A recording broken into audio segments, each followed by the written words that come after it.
écoutez Armada.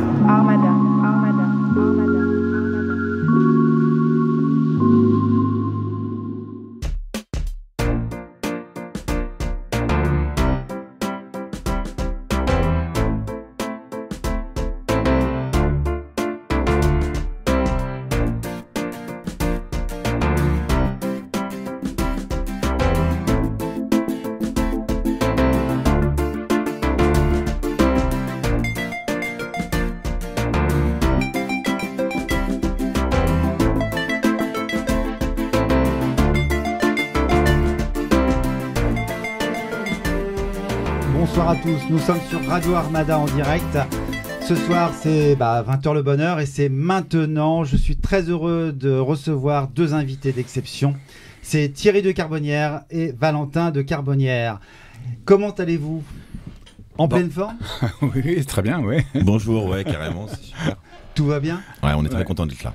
Bon, écoutez, ça c'est bien. Alors, père et fils, c'est la première fois qu'on se retrouve en direct ce soir.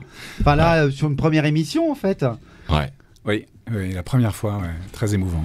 Ouais. Qu'est-ce que ça fait de se retrouver ensemble sur une première émission? Je sais pas, Valentin, qu'est-ce que tu en penses, toi? Dis-toi, papa.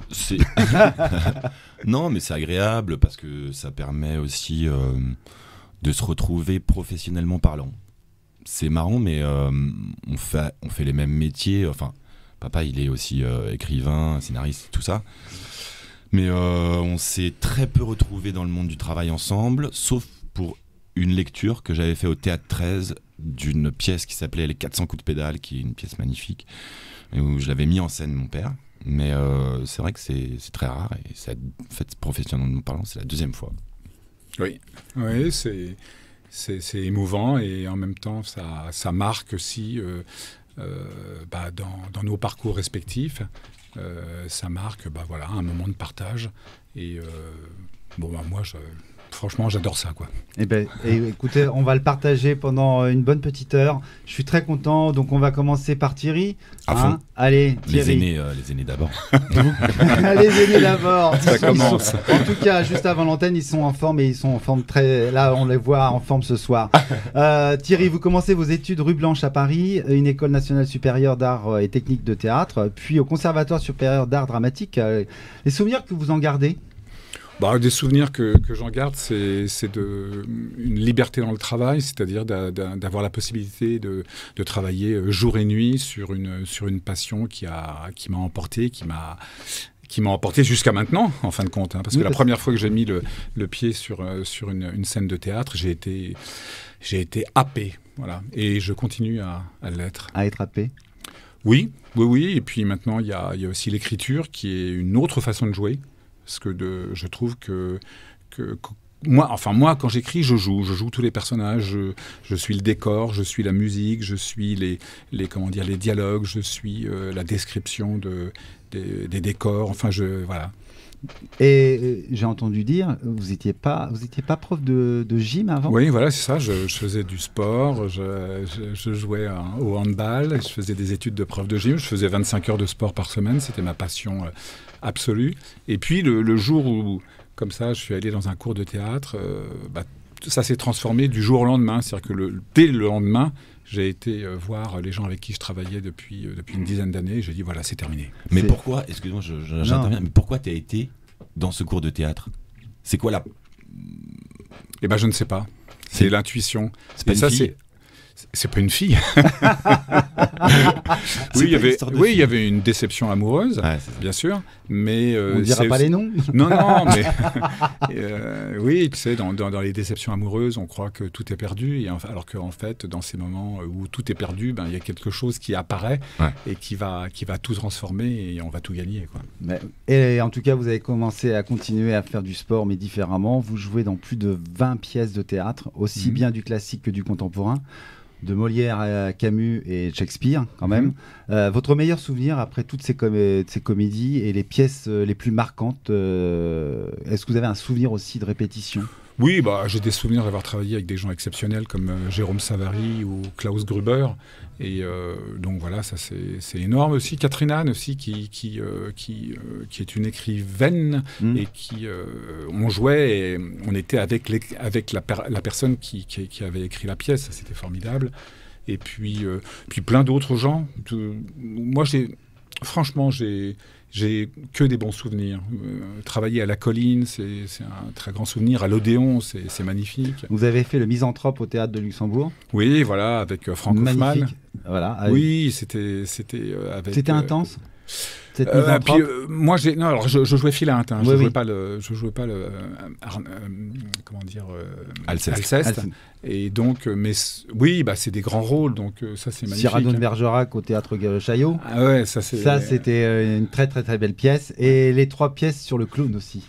Alors ça, c'est avec Muriel Mayette. Quand on est sorti du conservatoire, on a commencé à travailler sur le clown parce qu'on avait beaucoup travaillé sur le masque avec Mario Gonzalez. Et le clown, c'est un masque qui s'est réduit. Donc voilà, on joue le jeu du clown, c'est un jeu masqué, pareil. Et donc, on a fait 3 spectacles au Théâtre Gérard Philippe et au Théâtre Ouvert, donc c'est des très bons... C'est des très bons souvenirs. Alors, on reviendra sur le clown parce que ça m'intéresse et ça nous intéresse tous. Valentin, vous commencez votre carrière dans Les Enfants Terribles entre parenthèses, Les Enfants Terribles, le film de Cocteau, mais là, c'est rien à voir. On peut dire que ça se rapproche. Dirigé par Jean-Bernard Fetoussi, avec un coaching qui vous apporte le training de l'acteur, c'est les préparations du casting en tournage. C'est important pour vous d'avoir fait cette préparation, l'expérimentation, de découvrir ce projet ? Alors, moi, en fait, j'ai fait 1 an aux Enfants Terribles. Ça a été une expérience assez difficile parce que, vu que mes parents étaient comédiens, j'imaginais que c'était facile. Et quand j'ai rencontré l'univers du théâtre, j'ai appris que c'était un métier très dur où il fallait beaucoup travailler et il fallait beaucoup répéter. Donc en fait, au début pour moi ça a été assez difficile en fait, parce que moi je venais de l'archéologie, je voulais être archéologue et ça m'a rattrapé et j'ai compris pourquoi très très tard. J'ai pas compris pourquoi quand j'étais à l'école. Quand j'étais à l'école, Enfant terrible. J'ai fait les enfants terribles. Ouais, j'étais un peu enfant terrible. Ouais, mais j'ai fait les enfants terribles 1 an. Après, j'ai été au cours Florent. En même temps. Justement, c'est ce que je voulais dire. Justement, vous intégrez le Conservatoire d'art dramatique et de musique de Bobigny, les cours Florent, le Conservatoire d'art dramatique de Paris. National, Voilà. On peut dire une formation très riche. Comment se sont passés tous ces cours, cette formation en fait quel souvenir vous gardez de toute cette période en fait? Je garde un souvenir surtout de rencontres. Les écoles, c'est un peu fait pour ça. Je garde un souvenir de rencontre avec Christian Crozet, qui est une personne avec qui j'ai commencé à comprendre ce que c'était le théâtre. Et ensuite, Jean-Pierre Garnier, Cyril Enrep, et puis surtout au Conservatoire National, Michel Faux. Et voilà quoi. Et Christian Coendi quoi. Mais c'est quand même faut pas oublier que, pour moi en tout cas, que l'apprentissage de la scène, du métier d'acteur sur un théâtre, sur un plateau, c'est très éprouvant. C'est quelque chose. Facile. Non, c'est quelque chose qui est très sport. C'est un art qui est qui est sur l'ego et qui est sur énormément de choses en fait. Et du coup, c'est très difficile. Donc du coup, il faut vraiment trouver sa place. Ça me fait penser aux moines guerriers du Japon, quoi. C'est quelque chose qui implique une discipline, et une rigueur. Ouais, une rigueur et beaucoup de passion. Donc du coup, voilà, c'est quelque chose qui s'apprend avec le temps.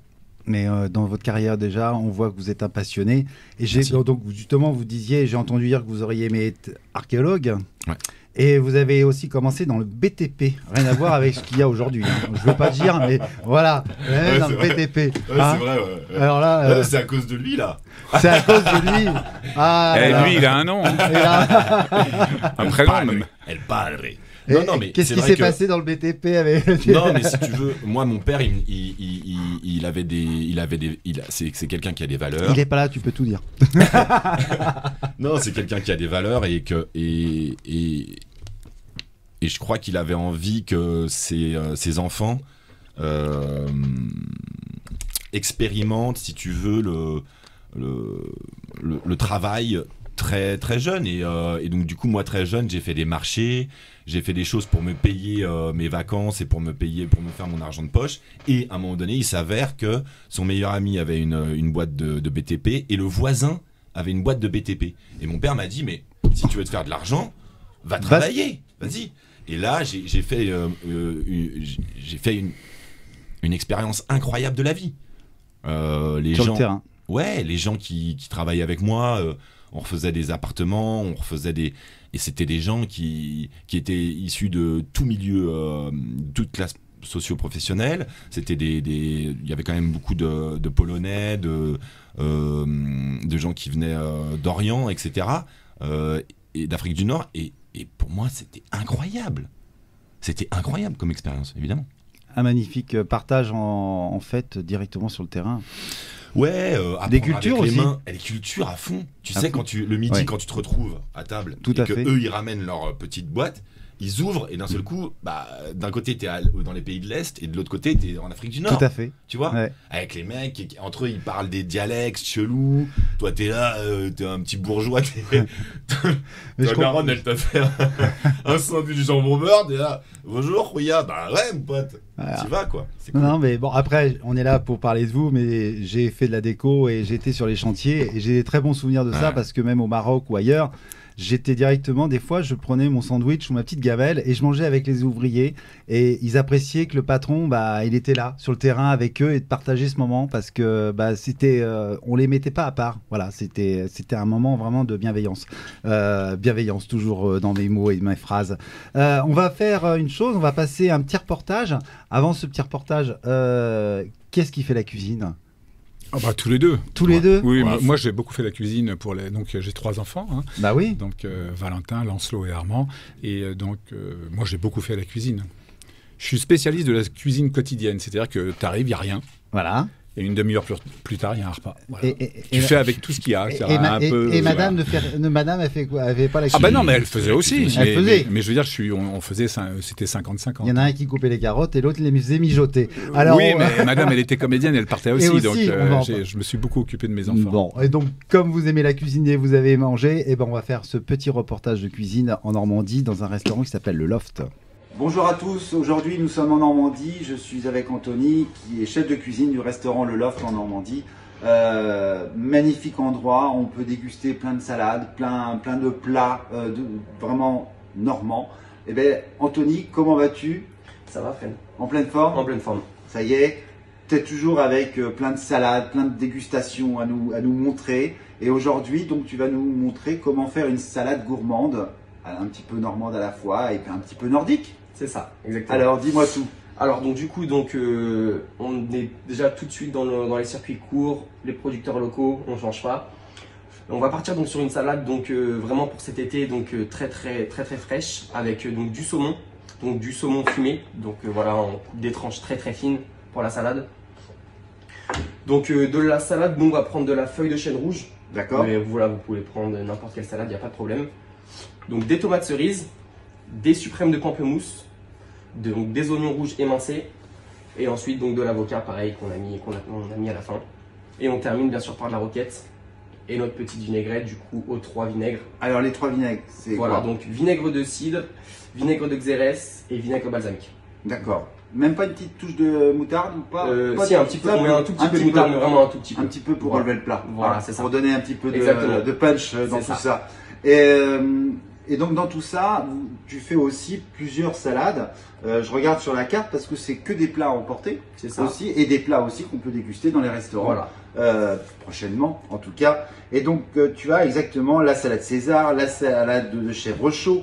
Tu as aussi la salade végane aussi. C'est ça. Tu peux m'expliquer un petit peu cette salade végane? Ouais, bien sûr. Alors donc du coup notre carte, on a fait vraiment une page spéciale pour les véganes. vegan, végétarien. Les deux, D'accord. donc c'est différencié bien sûr. Ouais. Donc la salade vegan, donc c'est que avec des légumes, donc on travaille de zéro.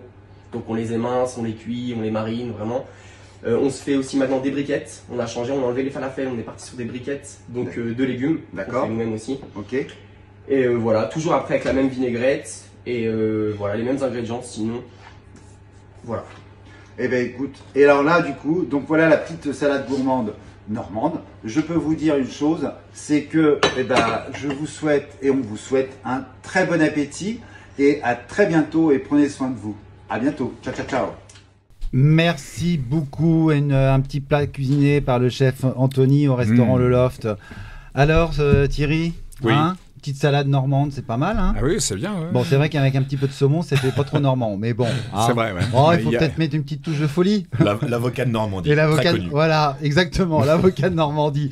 En tout cas, c'est un très bon restaurant, plat emporté. Et là, ça va rouvrir, donc allez-y, il y a une superbe terrasse. Côté cinéma, vous participez à une quinzaine de films, dont La Môme avec Richard Anconina en 86. Très important. Très important. Ouais, 3 semaines de tournage et l'impression d'être dans un rêve parce que d'un seul coup, je suis avec Alain Corneau, que j'adore, et Anconina, qui est vraiment un très bon comédien. Et donc voilà, je suis pendant 3 semaines avec eux. Et donc et beaucoup de cascades de voitures avec Rémi Julienne. Et puis comme je conduis pas trop mal, et ben à un moment donné, il me dit oh, allez, tu vas nous faire un tête à queue et tout. Et donc je me retrouve avec la caméra derrière. Enfin, c'est vraiment génial, quoi. J'ai Rémi adoré. Julien qui nous a quittés il y a pas longtemps Ouais, et ouais. que c'était un Et très c'est- très bon, un ouais. très très grand. J'ai plusieurs fois travaillé avec lui Oui. et avec son fils. D'accord. Et donc de très bons souvenirs de ces Oui, et cascades. puis c'est 3 semaines de nuit. Donc quand vous tournez la nuit, ça n'a rien à voir, quoi. Vous arrivez à 8h du soir, vous repartez à 7h du matin. On a beaucoup tourné, on a tourné 15 jours à Rungis. Donc faire des cascades de voitures à Rungis, tirer à la mitraille. Oui, oui, ce film est vraiment. Ouais, c'est formidable. Il est très riche. Les Dames Galantes en 90. Hein, Oui, avec Richard Boringer. avec Richard Boringer, quel bon souvenir. Oui, très bon souvenir. Avec lui, c'était Et sympa. Marie-Christine Barrault, Oui, alors moi j'ai juste salué, mais je l'ai pas vu. non, j'avais juste une scène avec Richard. Et donc, François-Éric Gendron. Moi j'étais juste avec. D'accord, voilà. plus avec Richard. Ouais. Bon, en tout cas, Richard, qui est un acteur formidable aussi, très très grand acteur.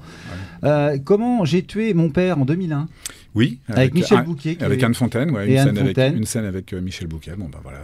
C'est voilà. François Berléand aussi. Moi, juste. Alors là, c'est Pareil. la série de films Petit Rôle. Donc Petit rôle. C'est donc juste une scène avec le rôle principal. D'accord. Et il y avait Charles Berling, enfin de partager une affiche quand même avec des Oui, grands, oui, bien des sûr. grands comme ça. Oui, mais Charles, c'est pas pareil. Charles, il est de ma génération, il- donc je le connais. beaucoup Donc plus. je l'ai côtoyé sur des castings quand on était jeunes et tout. Donc là, c'est pas pareil quand même. Fatou 2003 avec Claudia Talbot. Oui, téléfilm. Voilà, téléfilm. Ouais. Robin Davis. Hein. C'est ça. oui, tout à fait. Que retenez-vous de tous ces réalisateurs en fait, et puis aussi ces acteurs que vous avez pu justement côtoyer? Oh bah, c'est pas pareil, les réalisateurs. Tout ça, c'est deux choses différentes, Oui, bien c'est sûr. deux choses différentes. Mais, Bah, les grands acteurs, c'est la détente, Ouais. avant tout, ce qui est une des choses les plus difficiles et sur lequel je continue à travailler et à essayer de m'améliorer.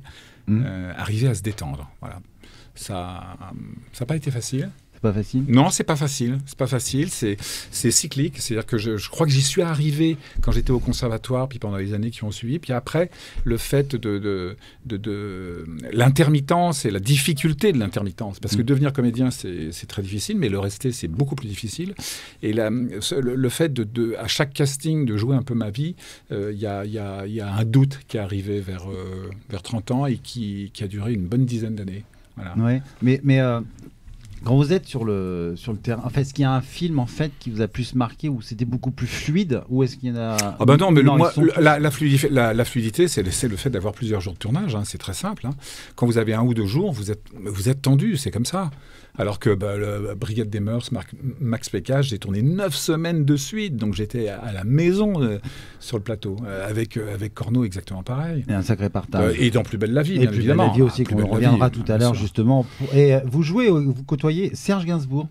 Oui, Alors, un jour on m'appelle. Quel souvenir avec Serge Gainsbourg? Comment s'est passée cette magnifique rencontre, hein? C'est pour la chanson Harley David Son of a Bitch, donc je joue David, David Son of a Bitch, oui.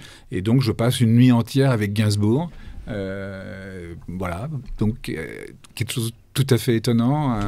Un homme d'une bienveillance et d'une gentillesse qui est complètement à l'opposé du côté Gainsbourg et tout comme ça. Dès que ça tourne, c'est Gainsbourg. Ouais. Et puis dès que c'est fini, c'est alors ça va. Oh, il est bien ton truc, fais attention, ça va, t'es bien. Tu veux quelque chose? Ah oui. Donc voilà, c'est magnifique. C'était un très. Là, on a fêté ses 30 ans de disparition, un homme d'exception. Et puis le plus marquant, ce sont les 40 ou 50 épisodes de la série Plus belle la vie. Alors c'est pas le plus marquant, mais c'est un moment formidable, puisque d'un seul coup vous avez un rôle très important. J'avais un rôle donc très important et très bien écrit surtout. Ça c'est la première fois que je jouais un rôle de méchant. Vraiment le méchant. Ah oui, le prof de philo, il n'était pas... Voilà, c'est ça, il était méchant. et je me suis rendu compte que c'était très agréable à jouer, parce qu'on parle beaucoup de vous, et donc dès que vous arrivez, vous n'avez rien à faire, tout le monde fait « Ah, voilà, et vous êtes là, qu'est-ce qu'il y a? Tout va bien ?» Voilà. Et puis ça apporte aussi quelque chose de tout à fait étonnant, hein. C'est ce qu'on appelle la reconnaissance publique. Et d'ailleurs, j'ai écrit un livre qui s'appelle « Ils me reconnaissent ». Tout à fait. Tellement ça a été... On va en parler aussi tout à l'heure. Tellement ça a été marquant pour moi, quoi. Le fait d'être reconnu dans la rue, que les gens viennent vous voir, les femmes vous embrassent. Non mais c'est vrai, tu croises une femme dans la rue, elle vient, elle t'embrasse. Elle a toujours une histoire de femme, on y revient. Franchement, c'est terrible. Très, très agréable. Bon, quand tu vas à la plage, les gens qui te prennent en photo en style de bain, c'est autre chose. Mais Et il y a un bon souvenir. J'ai entendu dire qu'il paraît qu'il y avait aussi un souvenir où les gens vous croisez en disant... Comme quoi, vous reconnaissez, et c'était aussi t'as vu, c'est le méchant. Tout le temps. Moi, j'ai croisé des gens, ils hurlaient de peur. Donc c'est pas mal. Ou des gens qui me disaient j'ai rêvé de vous, un cauchemar, c'était horrible.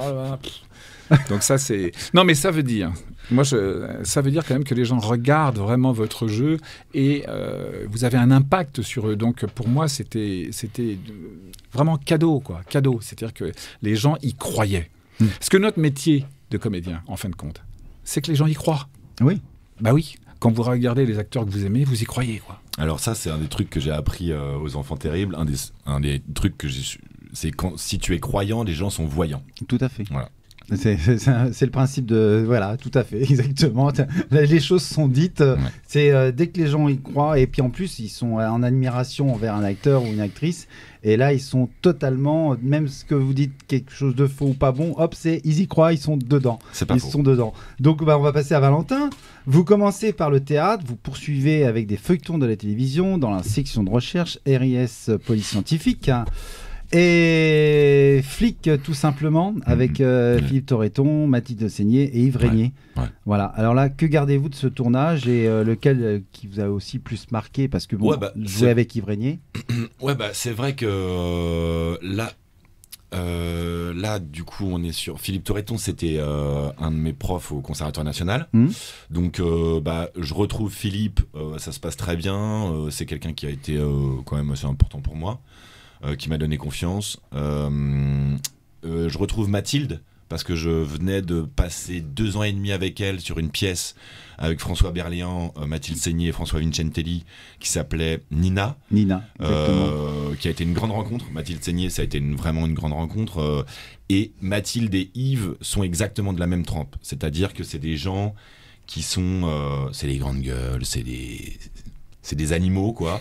Et Mathilde, pendant la tournée de Nina, elle arrêtait pas de m'appeler mon petit Tintin, parce que je m'appelle Valentin, donc du coup voilà. Bah oui. Et du coup tout de suite Yves a fait la même chose.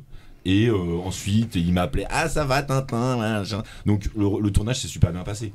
Et d'ailleurs j'ai été très très très peiné d'apprendre pour Yves Régnier. Tout à fait.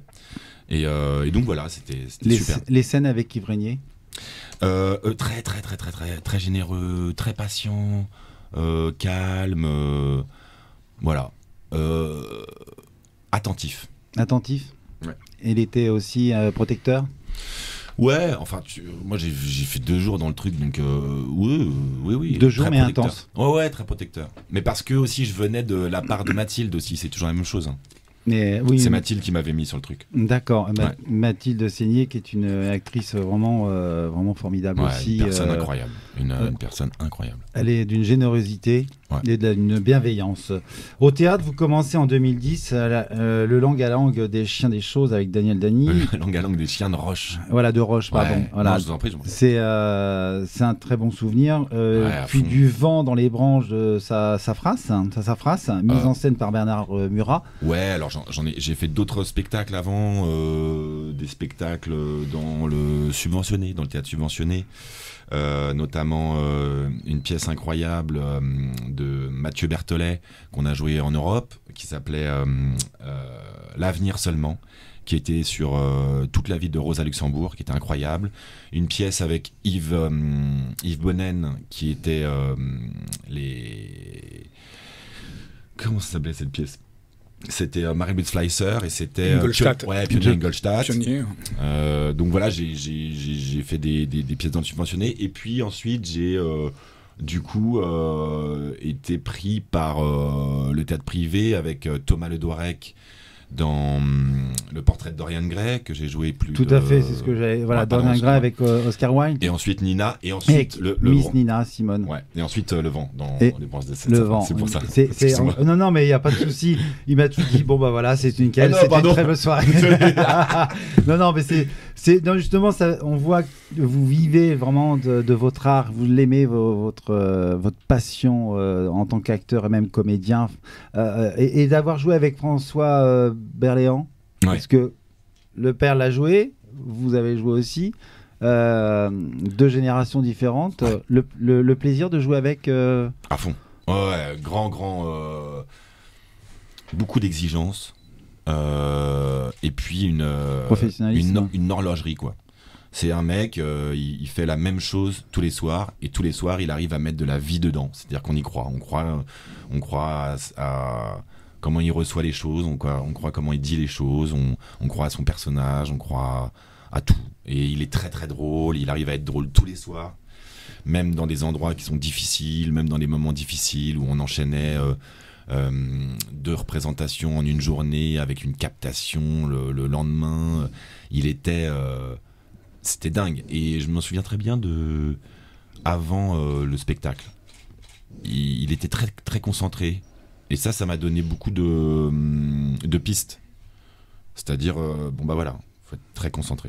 Il a donné le fil conducteur. Non, je dirais pas ça non plus. Mais c'était une belle rencontre. Une belle rencontre. Après, il y a Miss Nina Simone, donc avec Gilles Leroy, avec Gina Djemba. C'est une mise en scène avec Anne Bouvier. Par contre, c'est une pièce qui va revenir bientôt là. Ouais, à fond. Si Ouais. c'est prévu. Ouais, hein. à fond. Miss Nina Simone, c'est un. Pour la fin d'année. C'est un grand succès. Ça a été un grand que succès. Je fais depuis 3 ans.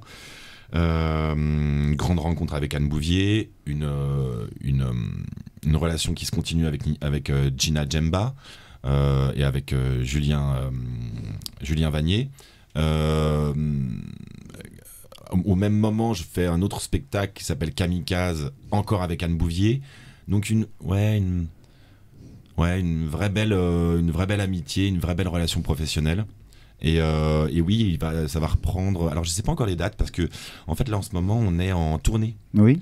Donc je sais pas encore ce qui va se passer en termes de reprise. En reprise. Si Ouais. c'est en septembre ou est-ce que c'est en 2022, on ne connaît pas encore. Ouais, je sais pas du tout.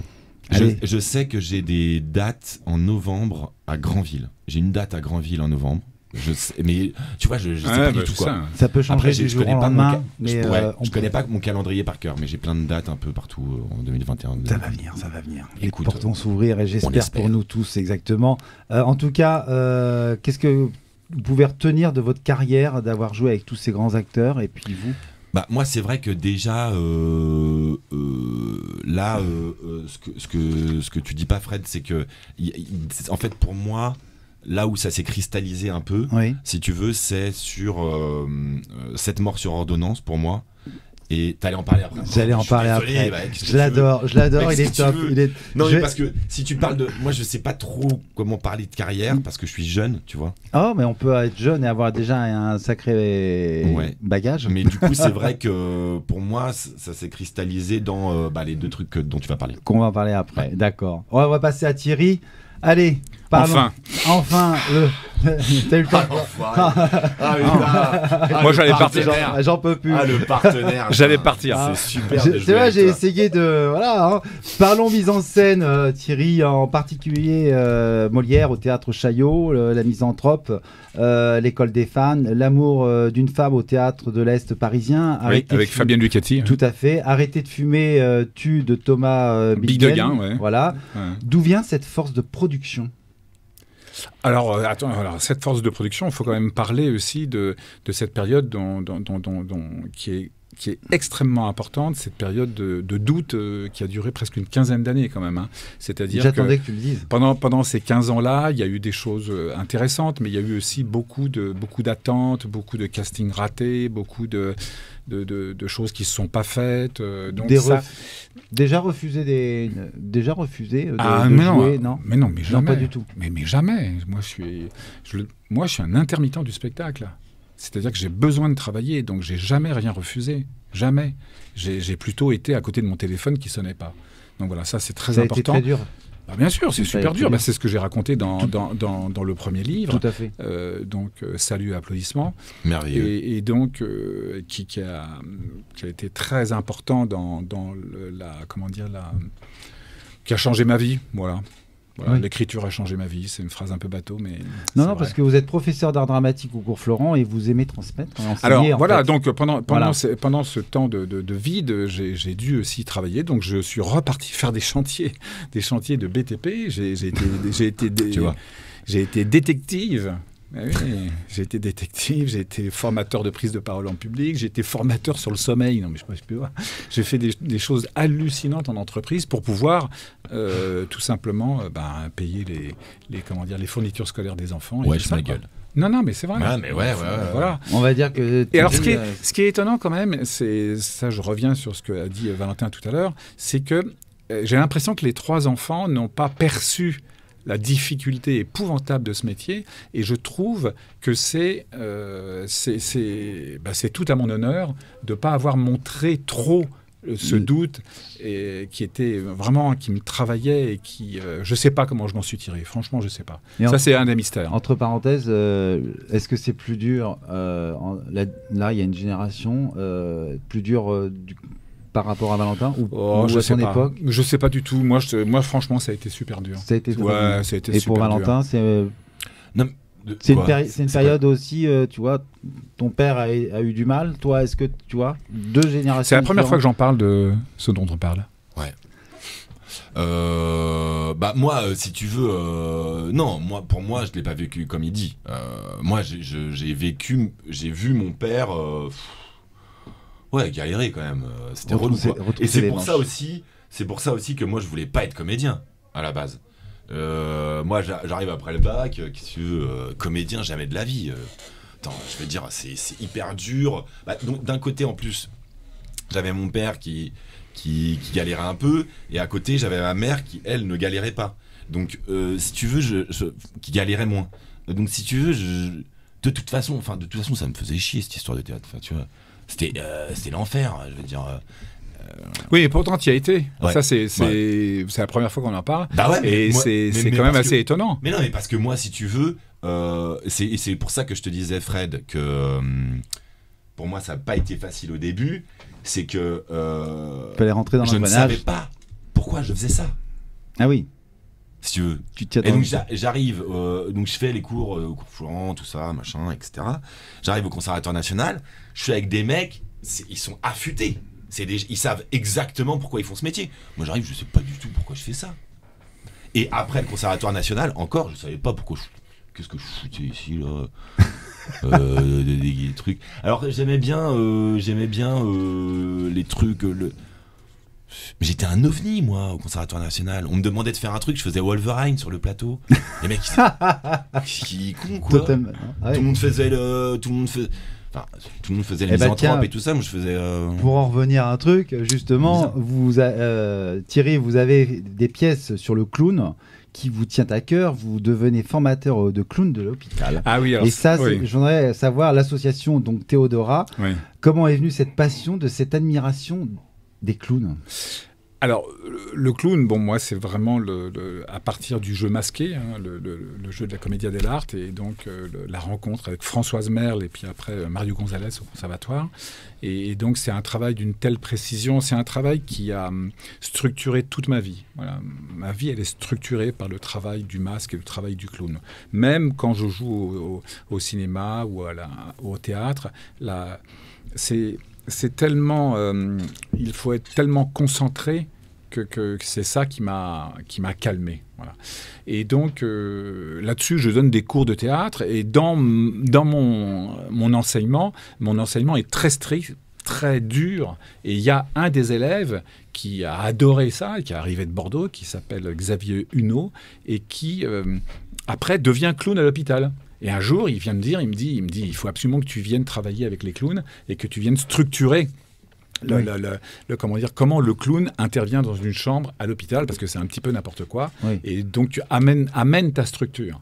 Et donc, j'ai fait ça pendant 5 ans. C'est-à-dire que j'ai fait des stages de clown à l'hôpital pour essayer de comprendre comment est-ce qu'on peut arriver près d'un enfant, y aller très doucement. C'est du clown relationnel. C'est pas un clown qui arrive, qui dit bonjour les petits enfants. Non, c'est du clown relationnel. Et puis après, j'ai même été, dans les hôpitaux pour voir ce qu'ils faisaient et puis en discuter avec eux après. La plupart des enfants, c'était quel problème c'est des très grosses pathologies, bien sûr. Les enfants qui reçoivent des clowns, c'est des enfants qui sont là pendant 2 mois, 3 mois, 4 mois. Donc l'association Théodora, c'est... Et maintenant, c'est l'association le Rire Médecin, je crois. Voilà. Parce que l'association Théodora n'intervient plus en France, ils sont en Suisse. Maintenant, voilà, c'est ce que je voulais savoir. Et maintenant, c'est la nouvelle, c'est l'association... Le Rire Médecin. Le Rire Médecin, exactement. Thierry, on vous entend à la radio, à France Inter, France Culture. Oui, ce qu'on appelle les dramatiques. Puis les dramatiques. Voilà, improvisés sur l'INA. À quoi consistent ces débats? Alors ça, c'est à l'INA. Toujours pareil, il faut gagner de l'argent pour... là-bas, là. Le message est passé. Et donc... je suis désolé, excusez-moi et donc, eh bien, à l'INA, il y a des formations pour les caméramans, les réalisateurs multicaméras, comme vous êtes en train de faire. Il faut être formé pour faire ça, pour passer d'une caméra à l'autre. D'accord. Et donc, il faut bien qu'il y ait des gens qui improvisent des débats, comme dans les émissions de télévision, donc avec 2 invités, après 3 invités, 4 invités, et ainsi de suite. Et donc, ce sont des comédiens. D'accord. Eh ben, c'est superbe tout ça. Donc c'est vraiment une culture et une bonne thérapie de faire des débats justement sur ce métier, parce que je pense que c'est très important d'avoir les bases. Oui. On est d'accord? Alors justement, on va parler d'une chose, on va parler culture. Je sais que tous les deux vous aimez la culture, mais la culture, le patrimoine et tout. Et puis je voudrais juste dire cette immersion qu'on va aller en Normandie avec ma correspondante Jessica. On en parle juste après, on envoie le reportage. Merci. De Saint-Just à Gaillon, il y a à peine une quinzaine de kilomètres et tellement de belles découvertes dans les villages que traverse la départementale 6015. À commencer par Saint-Pierre-de-Bailleul où on peut découvrir un patrimoine vernaculaire d'exception. 4 lavoirs, le moulin Viard du XIIe siècle et la chapelle Notre-Dame de Grâce. Sa construction de base date du XIIIe siècle, mais elle a été complètement restaurée en 1874. C'est un bijou du patrimoine local. Sous l'autel de la chapelle, une source prend naissance et alimente en continu un magnifique lavoir. Autrefois, les dames venaient y laver le linge. Cette source serait miraculeuse et pourrait guérir certains maux de peau. Autre village, autre histoire, celle de Saint-Pierre-la-Garenne et d'Albert Raphaël, alias le professeur Maladoli. Personnage farfelu, haut en couleur dresseur de chevaux, il installa son manège dans le village en 1910 et y vécut jusqu'à sa mort en 1970. Tous les plus grands du cirque, Grus, Carrington, Zavata y sont passés pour rencontrer le maître de la discipline équestre et avoir quelques bons conseils avisés. Hervé Bazin, auteur de Vipère au poing, y a même travaillé un été.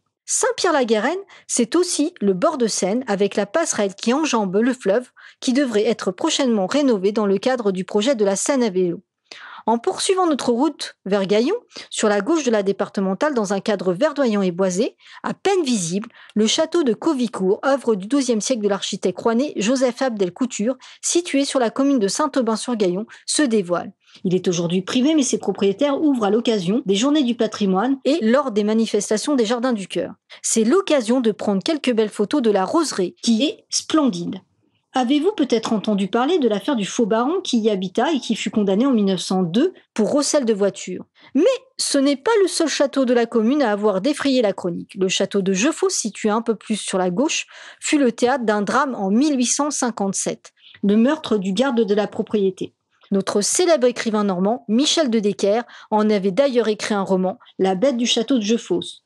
Quant au château des Rotoirs, il fut un des lieux cultes du Club Med et vit bien des célébrités y venir passer quelques jours de vacances. L'église est aussi visible de la route. Elle possède un des rares clochers tors qui existent en France. Sa prochaine rénovation devrait permettre d'étudier cette architecture très particulière, d'une base carrée qui devient octogonale et qui tourne de gauche à droite. Notre voyage arrive à destination en arrivant sur la ville de Gaillon. Sur la droite s'étend les 30 hectares du golf municipal. Le cadre y est idyllique. La flore et la faune ont trouvé le parfait équilibre avec la présence des golfeurs. On y observe par exemple le faucon pèlerin, une espèce menacée et protégée. De là, on a aussi une magnifique vue du château de Gaillon, qui domine la ville et qui souhaite la bienvenue aux visiteurs. Toute l'histoire de la ville est liée à ce gigantesque monument qui la domine. L'une n'allant pas sans l'autre, ce monument a eu de nombreuses vies, des heures de gloire au déboire. Château fort, à l'origine, il fut offert par Louis XIV aux archevêques de Rouen qui en font le premier joyau de la Renaissance, avec de somptueux jardins en haut réalisés par le célèbre Lenôtre et des potagers en bas. Malheureusement, pendant la Révolution, ces trésors sont dispersés. Sous l'administration de Napoléon Ier, il redevient propriété de l'État, qui le transforme en maison centrale et devient un des plus grands centres pénitentiaires de France. En 1876, à l'emplacement des Jardins Hauts est construit le premier établissement de France destiné aux déficients mentaux et aux épileptiques. Plusieurs campagnes de fouilles archéologiques menées par des bénévoles encadrés par un archéologue ont pu mettre en évidence un quartier cellulaire, les restes d'une machine industrielle et un bâtiment d'hydrothérapie. Il accueillera ensuite une caserne militaire pour les officiers belges, des réfugiés espagnols et des prisonniers pendant la Seconde Guerre mondiale. En 1970, il est racheté par l'État, mais les dégâts de ce passé tumultueux sont très importants. Depuis son rachat, la DRAC ne cesse d'engager des travaux de rénovation, comme en 1979, où la toiture du pavillon d'entrée a été intégralement refaite avec une charpente en béton. En 2011, grâce à la création de l'Association pour la Renaissance du Château, 2 ans plus tôt, et l'engagement de la municipalité, le monument est ouvert au public. Le milieu associatif, très riche, et la ville essayent par des animations de mettre en lumière le château et lui redonner vie. Expositions, visites théâtralisées, journées du patrimoine, théâtre et bien d'autres. Au mois d'octobre, un grand événement devrait avoir lieu pour rendre hommage aux réfugiés espagnols. Les visites guidées permettent de découvrir dans un étage du pavillon d'entrée une maquette qui permet de l'imaginer comme il était à la Renaissance. La cour d'honneur, ainsi que la chapelle basse et bien d'autres trésors comme le dépôt lapidaire y sont accessibles. La galerie sur le Val offre un magnifique panorama sur la ville, ses alentours et les jardins bas qui ont retrouvé leur fonction grâce à un maraîcher. La confrérie du Clairet de Gaillon a fait renaître le Clairet, un vin autrefois produit à Gaillon et ses alentours grâce à des micro-vignobles sur des propriétés d'adhérents et nous rappelle qu'autrefois s'y trouvaient des vignes. En raison de la crise, la saison du château n'a pas encore commencé, mais en entendant cette belle découverte, vous pouvez vous balader dans les jardins hauts pour profiter du panorama et laisser libre cours à votre imagination. Et n'oubliez pas, le patrimoine, ce n'est que du bonheur. Merci beaucoup Jessica. Voilà ce petit reportage. Merci Jessica. Alors voilà Thierry, bon Valentin, tu as découvert, mais Thierry, ça t'as pas découvert. T'as retrouvé un petit peu cette immersion. Ah bah oui, Vernon, c'est très important puisque mon grand-père avait une maison et donc une maison à Saint-Just. On allait à la messe à Saint-Just, à Saint-Pierre-d'Auty juste à côté. Et puis il y avait la grande, la grande avenue avec les platanes qu'on a vu au début, voilà, tout simplement. Que je crois tu connais. Hein. Mais je connais bien aussi justement. Donc voilà, oui, c'est très émouvant. Plein de souvenirs, Gaillon et tout. C'est plein de souvenirs. Et tu viendras certainement bientôt en Normandie pour signer tes livres.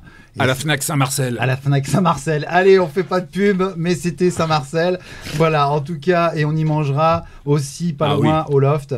Merci beaucoup Thierry. On va reprendre avec Valentin. Valentin, vous êtes plus présent au théâtre qu'au cinéma. Est-ce un choix? Ah bah non, Je sais pas. Non.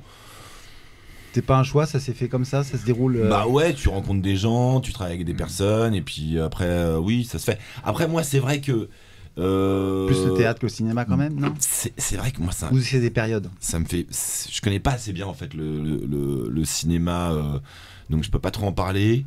J'avais fait un long métrage avec Lorraine Grelot qui avait reçu au Festival de Paris le Club d'Or des étudiants, qui s'appelait Passage, quand j'avais 18 ans. Mais sinon, c'est vrai que moi j'aime bien. Tout à l'heure je te disais que c'était un peu difficile et tout, machin, les écoles de théâtre, mais en fait, c'est ça qui me plaît. C'est-à-dire. La difficulté ? Non, c'est de voir le métier comme un artisanat. C'est-à-dire d'apprendre un métier, ensuite d'y trouver son style, et ensuite de travailler pour patiner sa patte, si tu veux. Et ça m'intéresse vachement. C'est-à-dire que c'est un travail, c'est un labeur, c'est dur, c'est long, il y a un endroit où... Voilà. C'est peut-être en lien avec l'archéologie aussi, cette chose du temps. Mais en tout cas, voilà, ça m'intéresse vachement. Le travail au cinéma, le travail de l'image, c'est un travail que je commence tout doucement à toucher du doigt. Et c'est vrai que j'y trouve des choses beaucoup plus... C'est très différent. Et donc du coup, c'est beaucoup plus sur l'instant, c'est beaucoup plus... Moi, ce qui me plaît dans le théâtre, c'est aussi le truc de troupe, le truc de répéter. Tu vois. Répéter, c'est dingue. Parce qu'on dit toujours les mêmes mots, et on essaye de trouver dans les mots et dans la situation ce qui pourrait plaire aux gens, ce qui pourrait les intéresser, faire qu'ils restent sur leur chaise et qu'ils soient passionnés par quelque chose. Et ils savent très bien que cette chose, c'est faux. Oui. Donc c'est complètement taré quand ils pensent. Tu vois ce que je veux dire? Je vois ce que tu veux dire. Déjà, tu répètes ton texte pour apprendre ton texte par cœur. Donc tu es là comme un con dans ta chambre en train de dire toujours les mêmes mots. Et après, tu vas devant un metteur en scène dire toujours les mêmes mots, toujours les mêmes mots. C'est la répétition. Ouais. Et comment... Excuse-moi, mais du coup, je rebondis sur un truc, une phrase d'Ayam qui dit « La perfection n'est atteignable que par la répétition ». Ça, j'y crois vachement. Et c'est-à-dire que quand, sur un plateau, t'atteins une sorte de perfection de rythme, tu vois, de truc où tu sens que là, ouais, la situation, elle est là, ça, c'est Guedin. Là, c'est Guedin. Ça, c'est Guedin. Donc moi, le cinéma... vous me direz ce que ça veut dire Guedin, parce que je suis de la vieille génération, moi. Et il y en a aussi là qui comprennent pas Guedin. Hein. Ils comprennent tous.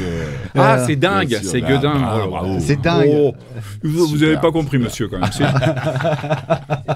En tout cas, il y a une chose, Valentin. Vous dites souvent, enfin vous l'avez dit, je veux surprendre et donner du bonheur. Ouais, voilà, c'est ça. Vous êtes un comédien passionné et exigeant. Alors, pour la peine, c'est pour vous, Valentin, mais aussi pour Thierry. On va écouter ce témoignage. C'est un pur bijou. Bonjour à tous et bonjour à tous. Ici donc Pascal Légitimus en direct live.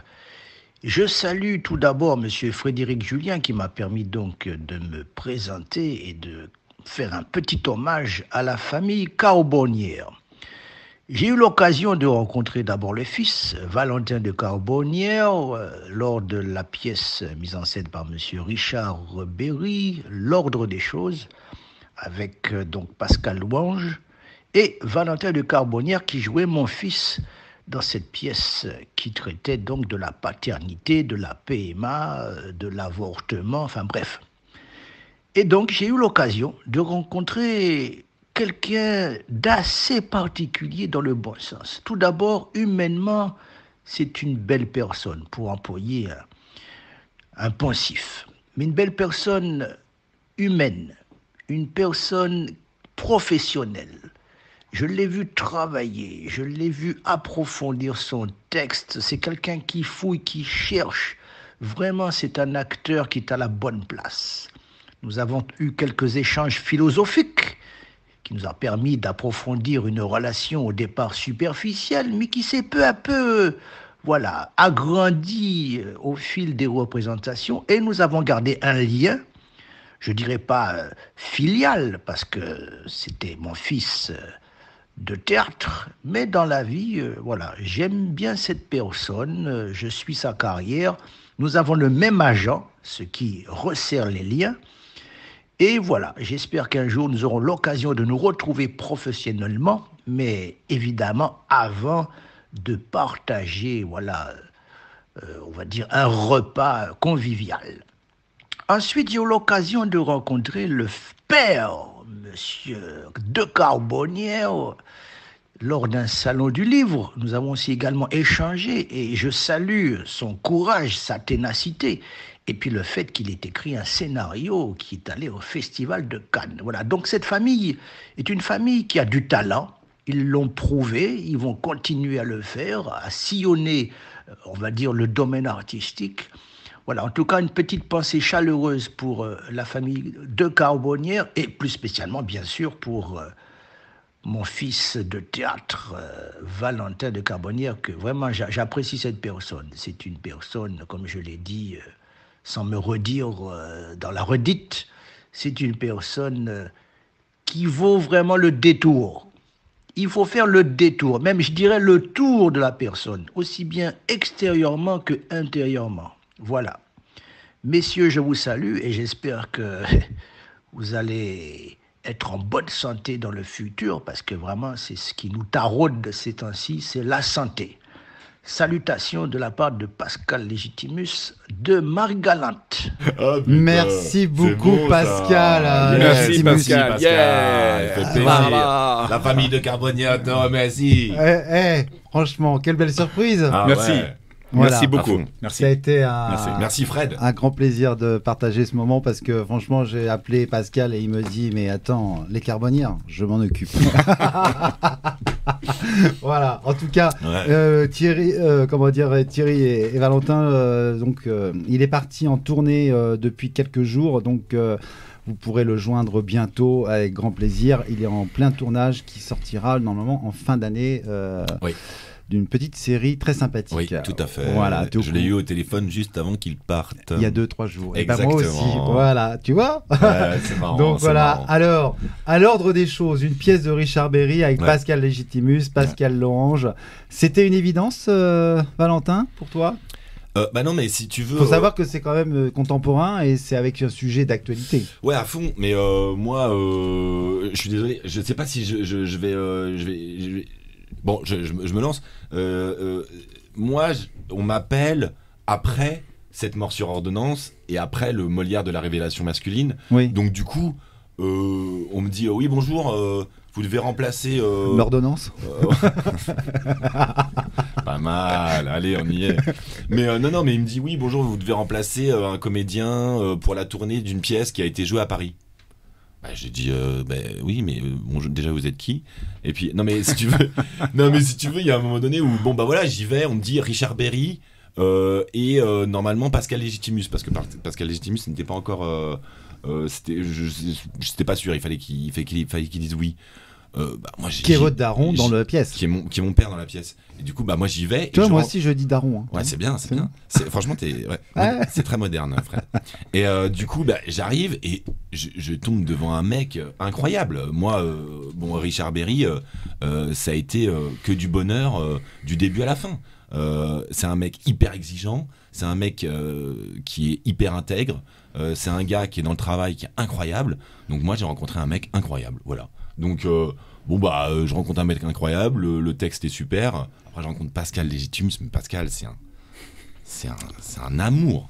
C'est un amour et en même temps, moi, je me suis dit, parce que là, donc du coup, je rebondis sur ce que je disais tout à l'heure. Là, moi, j'avais fait ce spectacle qui, pour moi, a été comme a marqué d'une pierre blanche. C'est-à-dire que ça a cristallisé, comme je te disais tout à l'heure, mon envie de faire du théâtre. C'est-à-dire qu'à ce moment-là, comme si d'avoir rencontré Anne Bouvier, d'avoir rencontré Anne Bourgeois, etc., ça avait été quelque chose un déclic. Cette femme est incroyable et elle vient du clown, comme mon père, tu vois. Donc il y a un truc.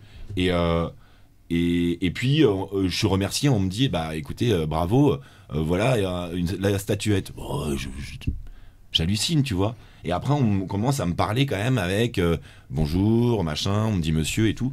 je suis content, tu vois. Et après, il y a l'ordre des choses et là, ouais, on en reviendra tout à l'heure. C'est hyper agréable, quoi. C'est hyper agréable. Donc, du coup, dans Transmission au théâtre Héberto, mise en scène de Steve Suissa, adaptation d'Evie Sardou. Ouais. Comment se sont passées les répétitions avec Francis Huster? Préparation de votre rôle aussi? Il était pas trop là. D'accord. En fait. C'est pour ça que je pose la question. Donc en fait, ça s'est bien passé quand il était là.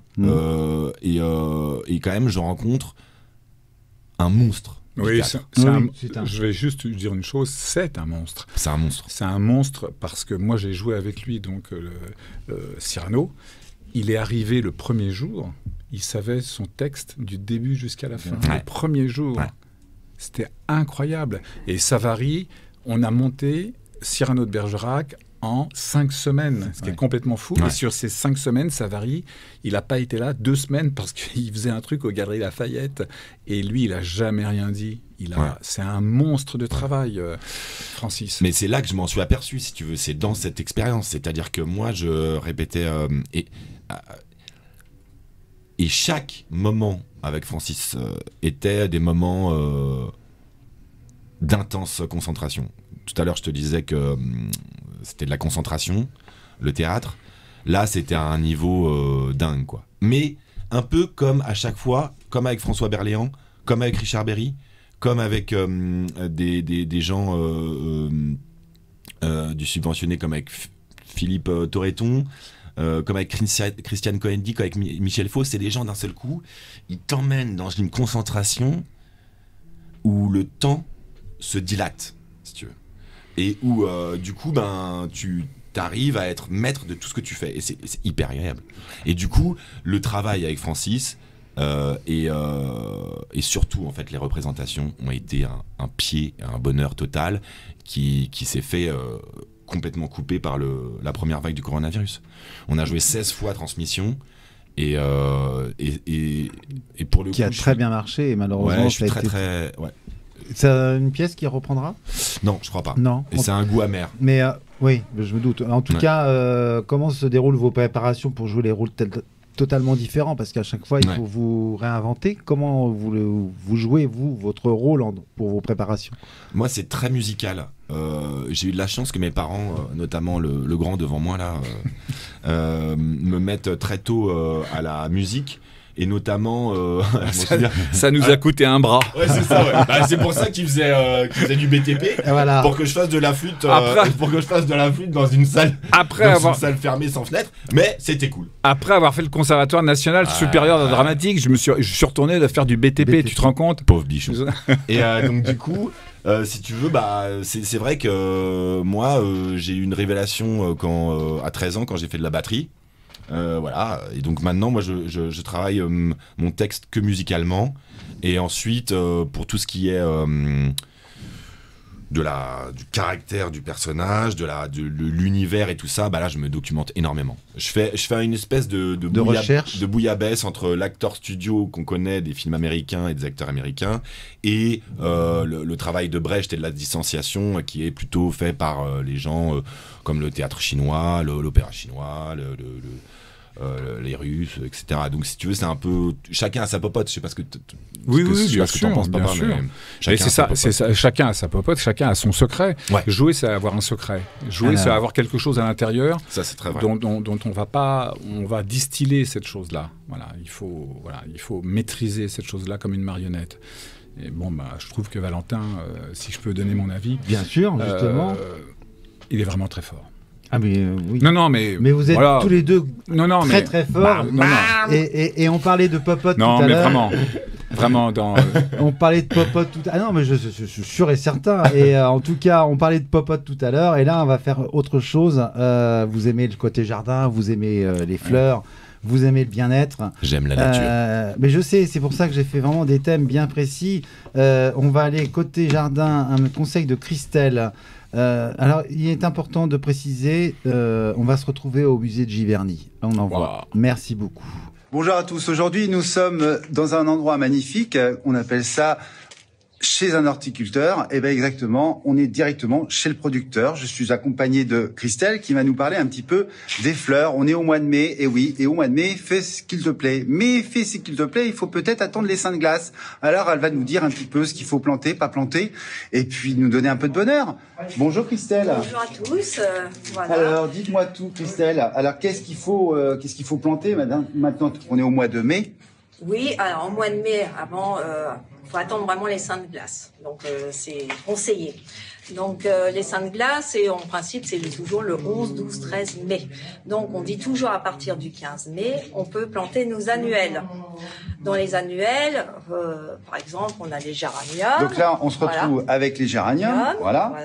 Donc ça, il n'y a aucun souci. Tout ça, aucun souci. Les impatiences. Les impatiences. Là, ils sont toutes petites. Bah oui, vous êtes le producteur. Voilà, donc Ils vous vont commencez à la petite graine. D'ici une petite vingtaine ça, de c'est jours. superbe. Voilà. Les sorfinias, les pétunias au tombant. Exactement. Voilà, ça, on en trouve partout. Voilà. Exactement. Le fameux bégonia. Le bégonia, exactement, voilà, qui est superbe.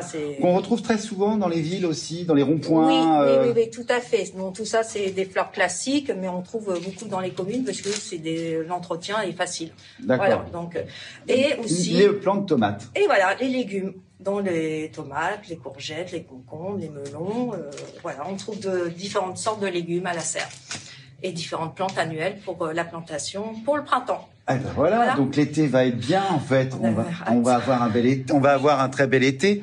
Et dites-moi tout parce qu'en fait, ce qui se passe, c'est que j'ai appris une chose, c'est que vous fournissez le musée de Giverny. Oui, tout à fait. Alors dites-moi tout. C'est combien de plantes 3000 ? Oui, à peu près, un peu plus de 3000 plantes. Un peu plus de 3000. Oui, un peu plus de 3000 plantes, différentes plantes. Donc, c'est par thème, par couleur, en fait. C'est des massifs bleus, un massif jaune, un massif rose, un massif blanc. Donc, qu'on produit pour le musée des impressionnistes. Et qui viennent récupérer leurs plantes à partir du mois de mai. D'accord. Et font leur plantation. Donc, et vous faites ça depuis combien de temps? Avec le musée des impressionnistes, ça fait bien 7 ans qu'on travaille avec eux. 7 ans. Ouais. 7 ans de bonheur avec le musée de Giverny et les impressionnistes. Et vous faites ce métier depuis des années? Oui. C'est une grande passion. Ça fait bien un peu 30 ans que je peux... 30 ans de passion? Oui, 30 ans de passion, oui. 30 ans de passion et 30 ans de bonheur. J'ai commencé par être en stagiaire ici, puis voilà. Et ça fait une douzaine d'années que j'ai repris l'entreprise. Alors, ce qui est formidable, c'est que moi, je vais rajouter une petite chose, c'est que nous sommes à Saint-Pierre-la-Garenne, exactement en Normandie, donc entre Saint-Just et Gaillon, pas loin non plus de Giverny. Et ce qui est extraordinaire, c'est que vous avez une très belle adresse qui vous correspond, qui s'appelle rue aux Fleurs. Oui, 1 rue des Fleurs. 1 rue des Fleurs. C'est formidable. C'est formidable. Ah. Oui, bon, en tout cas, merci pour votre accueil. De rien. Prenez soin de vous. Hein. Oui. Et puis surtout, profitez de la vie et profitez des fleurs. Ça s'appelle l'art de vivre. Je vous redis à très bientôt et prenez soin de vous. Ciao, ciao, ciao. Voilà, sympa. Magnifique. C'est sympa ce petit jardin. Bien sûr, c'est magnifique. Mais il y a une chose importante, c'est qu'il ne faut pas trop planter de choses avant le 11, 12, 13. Voilà. Et alors le 11, c'est la Sainte-Estelle. Voilà, exactement. Hein, dis donc, tu connais bien les saintes? Oui, c'est les Saintes Glaces, la Sainte-Estelle, et le 12, c'est la Sainte-Mamère. Voilà. Non, c'est le jour même. Ah bon? Ils font deux par deux maintenant. Voilà. Ça se passe par deux. En tout cas, Giverny qui va rouvrir bientôt, en tout cas, c'est magnifique. Plus de 3000 plantes quand même. Voilà. Et donc, surtout, ne pas planter. Là, il faut attendre jusqu'au 13 mai. Et les Saintes Glaces. Voilà, le 14, tu fais ce que tu veux. Tu peux planter les oignons. Sûr. Voilà. En tout cas, on va continuer. Merci encore pour Christelle, la serre de la Garenne, qui est un magnifique lieu.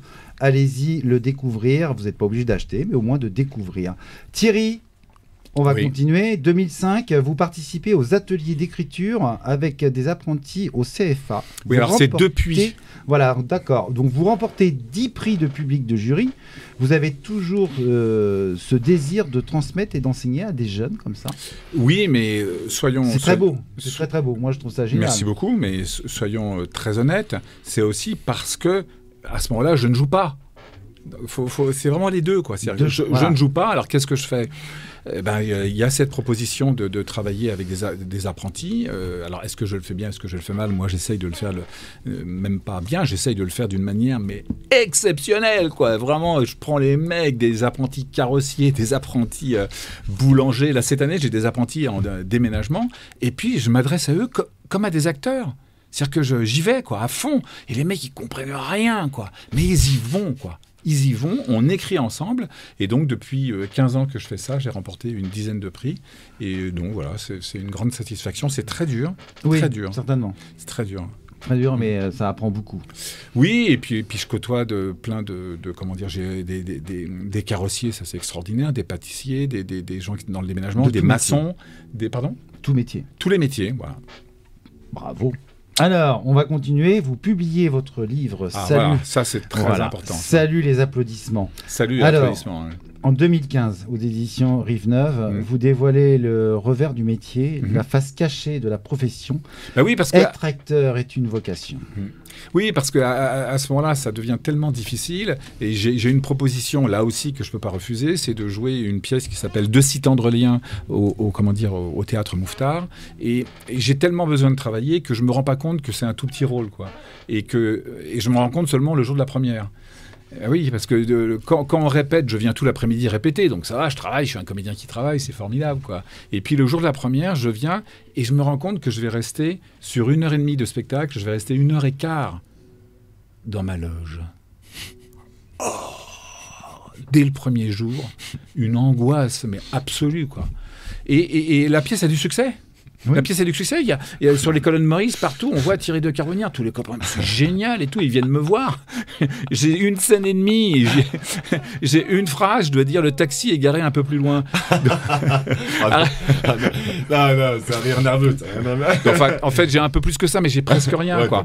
Donc là, j'ai failli devenir fou. Et au lieu de devenir fou, j'ai commencé à faire ce que je fais depuis maintenant 2015, c'est-à-dire je prends un stylo et j'écris. J'écris ce que j'ai dans la tête. Voilà. Et petit à petit, un livre commence à prendre forme et je ne viens plus pour jouer, je viens pour écrire. Et d'ailleurs, des fois, je manque mon entrée en scène parce que je suis en train d'écrire ce que je suis en train de vivre. Donc, c'est un retournement incroyable. Et là, je dois dire, je suis assez ému en le disant. Vous savez, des fois, on n'est pas très fier de soi, mais je suis hyper fier de moi. Hyper fier. J'ai réussi à retourner la situation. C'est-à-dire que j'ai réussi à me redonner le rôle principal alors que j'avais un tout petit rôle. Et j'ai écrit un livre où je suis le rôle principal et je suis dans une loge de théâtre et je parle de ce que cet acteur ressent dans cette loge de théâtre. Donc voilà, là, ça a changé ma vie. Ça a fait que depuis, j'ai écrit 5 livres, j'ai écrit un film. Et que là, je suis en train d'écrire une pièce de théâtre avec Valentin, s'il veut bien jouer le deuxième rôle. Je sais pas, je vais voir. Il faut que je dise c'est un père et son fils. Là, je suis en train d'écrire un court-métrage. C'est pas sûr, hein. Je sais pas, mais... Non, mais moi, si je peux me permettre, sur ce... J'ai été... Pour moi, c'est une déflagration, ce livre. Et mais il est magnifique. C'est un truc de fou. C'est pas magnifique, c'est incroyable. J'ai été, mais... Non, vraiment, très touché à la lecture de Salut et applaudissements. Et je trouve que c'est un livre nécessaire et que c'est un livre qui est en fait sur le fil tout le temps entre le désespoir et le rire, mais le rire à en pleurer, quoi. Voilà. Mais des fois, moi, je ne savais pas comment je devais me comporter face à cette écriture. Et je trouve que c'est très rare. Mais là, justement, j'allais dire, pourtant, chacun est devenu acteur pour des raisons différentes. Aucune n'est meilleure qu'une autre. Et toutes sont légitimes. Le problème est ce qui sent d'encre nous réussit et d'être en haut de l'affiche. J'en déduis immédiatement que c'est la raison à lui qui est le meilleur ou que la mienne ne vaut rien. Il y a plein de petits textes qui font comprendre. Oui. C'est très nourrissant. Et il est franchement, je le recommande justement. Salut les applaudissements. Alors j'ai reçu, je sais pas moi, 200, 300 lettres de gens qui m'ont remercié d'avoir écrit ça, d'acteurs qui m'ont dit merci d'avoir écrit mon histoire. Bon. Ça, c'est la puissance de l'écriture. Il y a la puissance du jeu d'acteur, mais il y a la puissance de l'écriture. La puissance de l'écriture, c'est que il y a 15 jours, ce livre a été publié il y a 5 ans et demi. Il y a 15 jours, j'ai reçu un message. D'accord.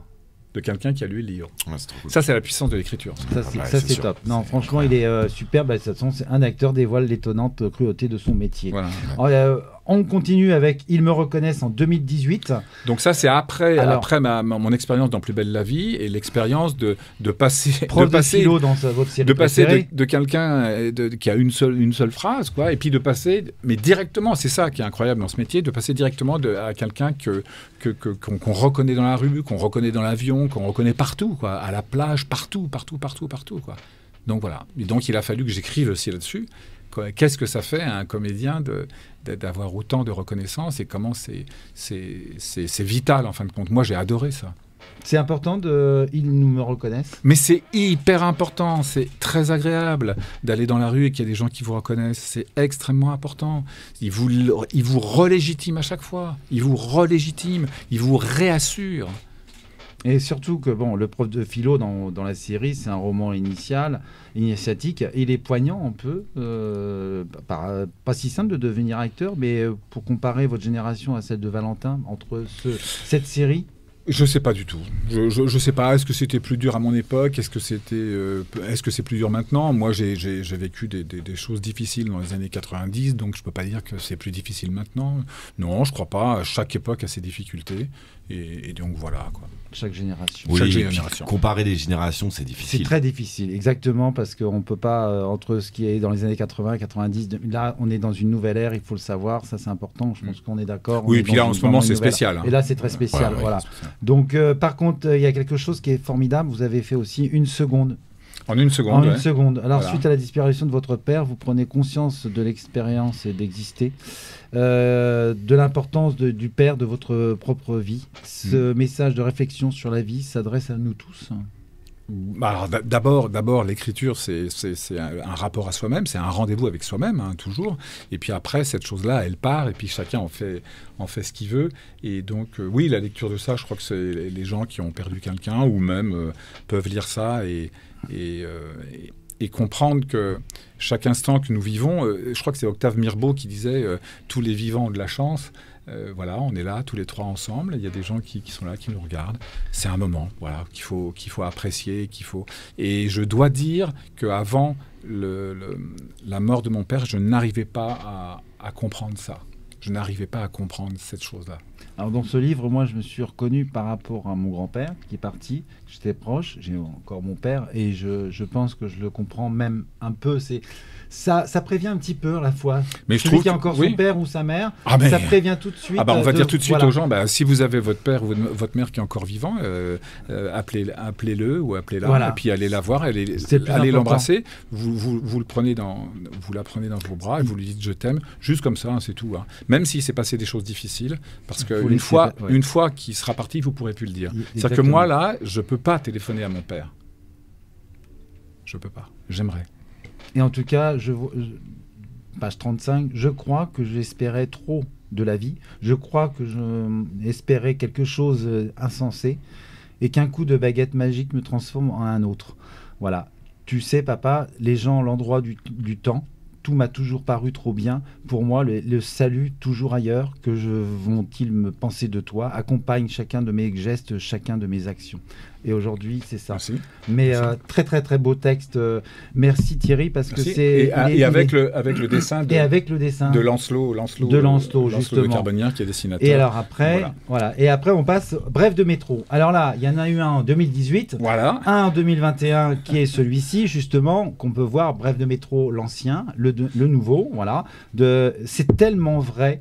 Comment vous êtes venu cette idée de noter les réflexions inattendues dans ce métro ou ailleurs, mais je pense que c'est vraiment dans le métro. On part de la ligne 1 à la ligne 7 bis et tout. La meilleure, allez, parce que ce livre, il est top. Merci beaucoup. Il est formidable.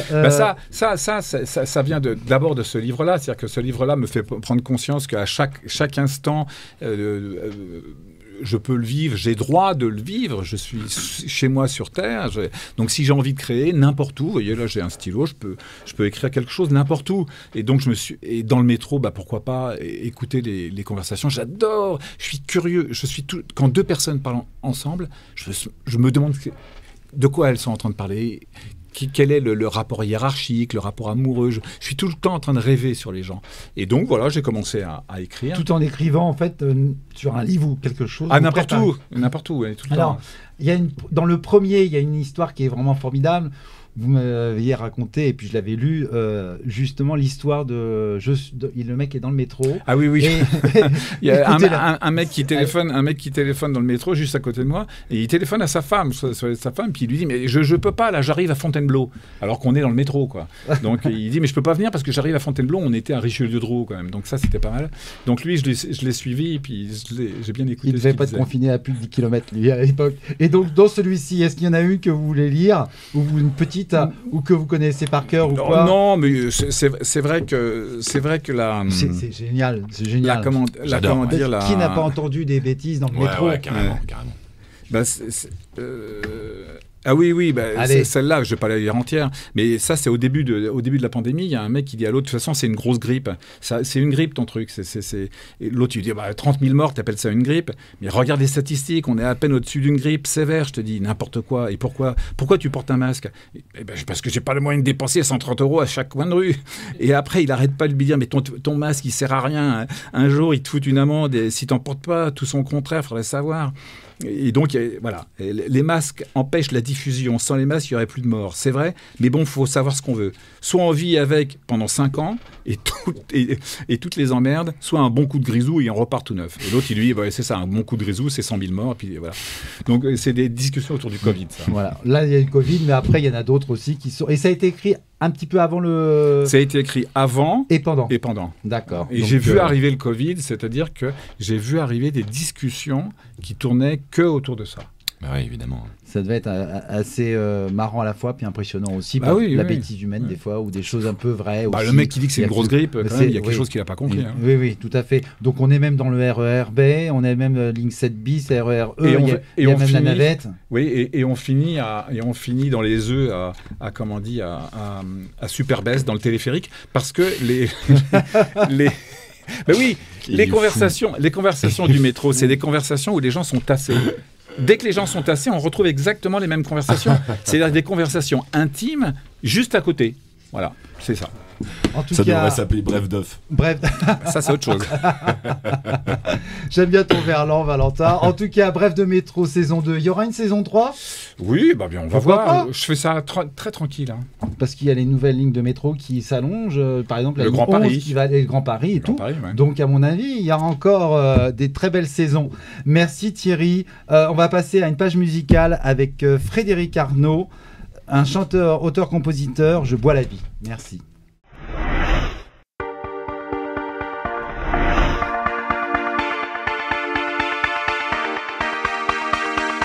Ветер в парусах, моя счастливая звезда, моя счастливая звезда.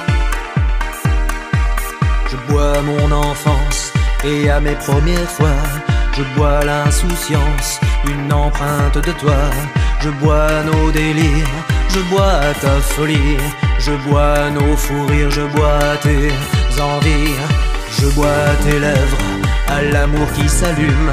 Je bois tous nos rêves en fantômes qui fument. Je bois aux émotions, à ta main dans la mienne. Je bois aux illusions, aux baisers que l'on s'aime. Je bois pour oublier les écharpes nouées, les lampadaires jaunis dans les rues de Paris. Mon âme qui plane, le vent dans les voiles. Je crois en ma bonne étoile.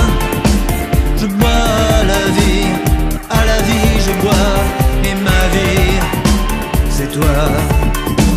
Je bois notre histoire aux anges que l'on croise. Je bois ta mémoire au temps qu'on apprivoise. Je bois au sentiment, au bonheur qu'on attend. Je bois l'amitié aux couleurs du temps. Je bois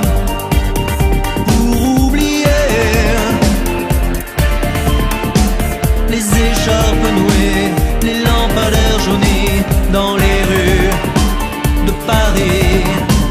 Mon âme qui plane, le vent dans les voiles, je crois en ma bonne étoile. Je bois à la vie je bois, et ma vie, c'est toi.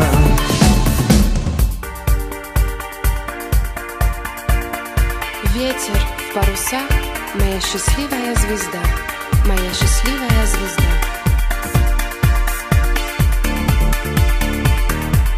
Моя счастливая звезда. Oublier les écharpes nouées, les lampadaires jaunis dans les rues de Paris. Mon âme qui plane, le vent dans les voiles, je crois en ma bonne étoile. Je bois à la vie je bois, et ma vie, c'est toi. Je bois.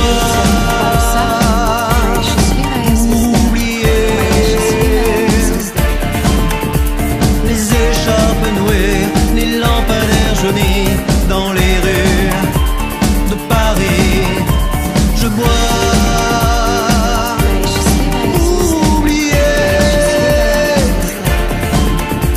je bois à la vie je bois, et ma vie, c'est toi.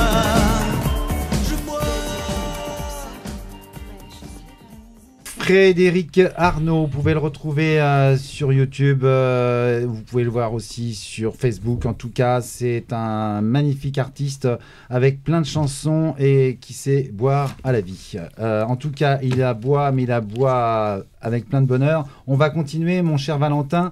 Ouais. Allez, 7 mois sur ordonnance. 7 mois. 7 mois, non, 7 c'est mois 7 sur mois. ordonnance. Bah oui, mais j'ai envie de le faire. Ça a duré 7 mois. Hein de quoi? Ça a duré longtemps quand même, cette petite ordonnance. Hein 7 morts sur ordonnance, je sais plus trop. On a fait 70-80.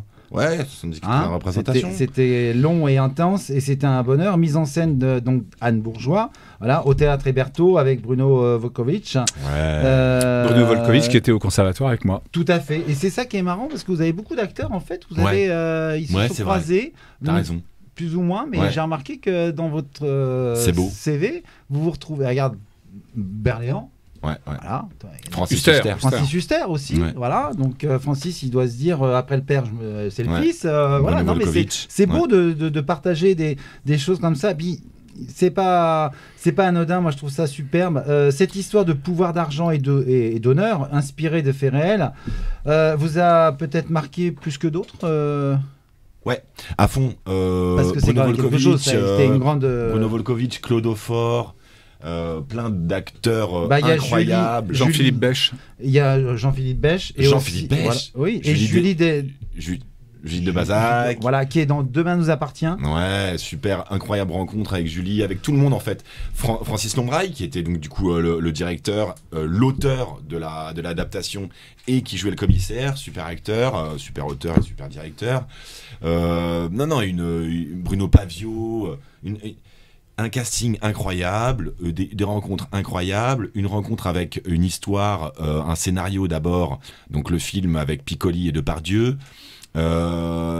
Déjà, regarder le film, te dire que quand même... S'imprégner. Putain, le travail quoi. Le travail sur ce film, que ça soit au niveau du montage ou alors au niveau du jeu d'acteur, c'est incroyable. Et puis quand tu vois Depardieu jouer dans ce film... Tu comprends qu'en fait, il fait pas du Depardieu du tout. Il est dans un endroit de recherche incroyable. Voilà.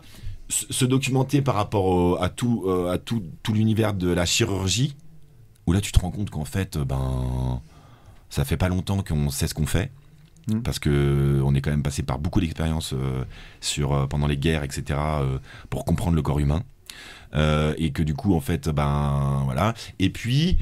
la découverte de ce fait divers qui est terrible et qui est réel, donc c'est-à-dire une mainmise dans une ville de France sur les hôpitaux publics, les hôpitaux privés et la chirurgie, et une mafia créé par une famille qui met la pression à des docteurs, à des chirurgiens, et qui les pousse au suicide. Mais qui les pousse au suicide avec une force terrible de pression sociale.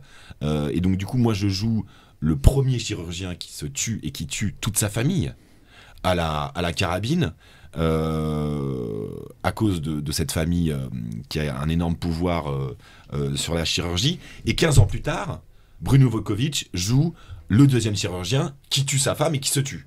Donc ça, ce sont des faits réels. C'est-à-dire que... C'était une grande histoire à voilà, l'époque. c'est terrible. Et à la première, ou je ne sais pas si c'est à la première, mais à un moment donné, on me dit, la famille va venir te voir. Je dis, quelle famille ? La famille du mec que tu joues. Comment ça ? Oui, c'est-à-dire que moi... Sur le coup, Valentin, tu croyais que c'était ton père, ta mère, voilà. Non, ouais, bon, la famille. Je te l'ai fait un peu romancer. Mais c'est vrai que sur le moment... Et donc, moi, je joue, et après, je joue en pensant que les gens qui me voient se disent que je joue leur oncle. Et il y a un moment donné, je vais les voir. On se retrouve après le spectacle. Et là, c'était incroyable, parce qu'eux, ils étaient en larmes avec leur enfant, et à qui ils avaient dit, voilà, c'est notre histoire, c'est ce monsieur qui l'a raconté.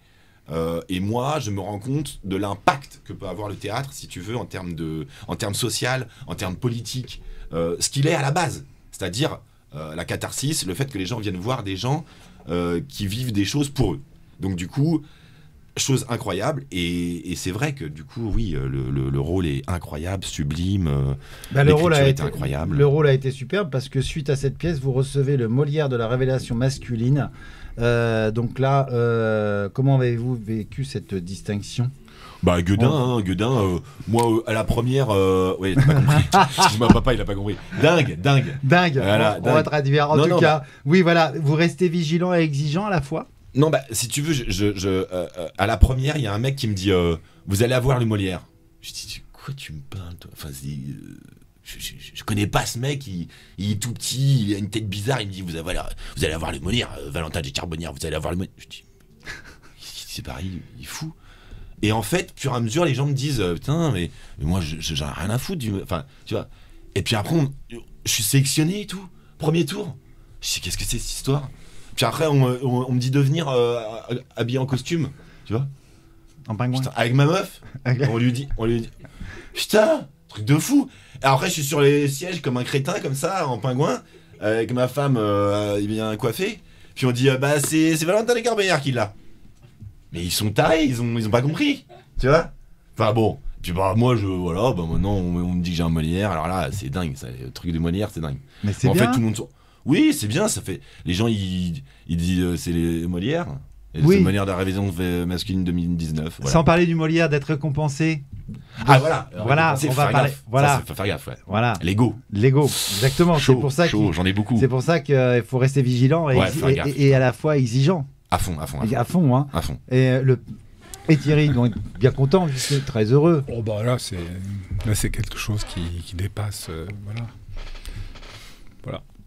Moi j'étais là à la première quand j'ai vu Valentin jouer et c'était vachement fort. Mais là, moi je regarde l'acteur, là je vois plus le fils. Bah oui, parce que sinon après ça devient un peu n'importe quoi. Donc là, moi j'ai vu un grand acteur. Et c'était la première, il était extraordinaire. Les autres aussi, mais bon, j'étais pas là. Hein.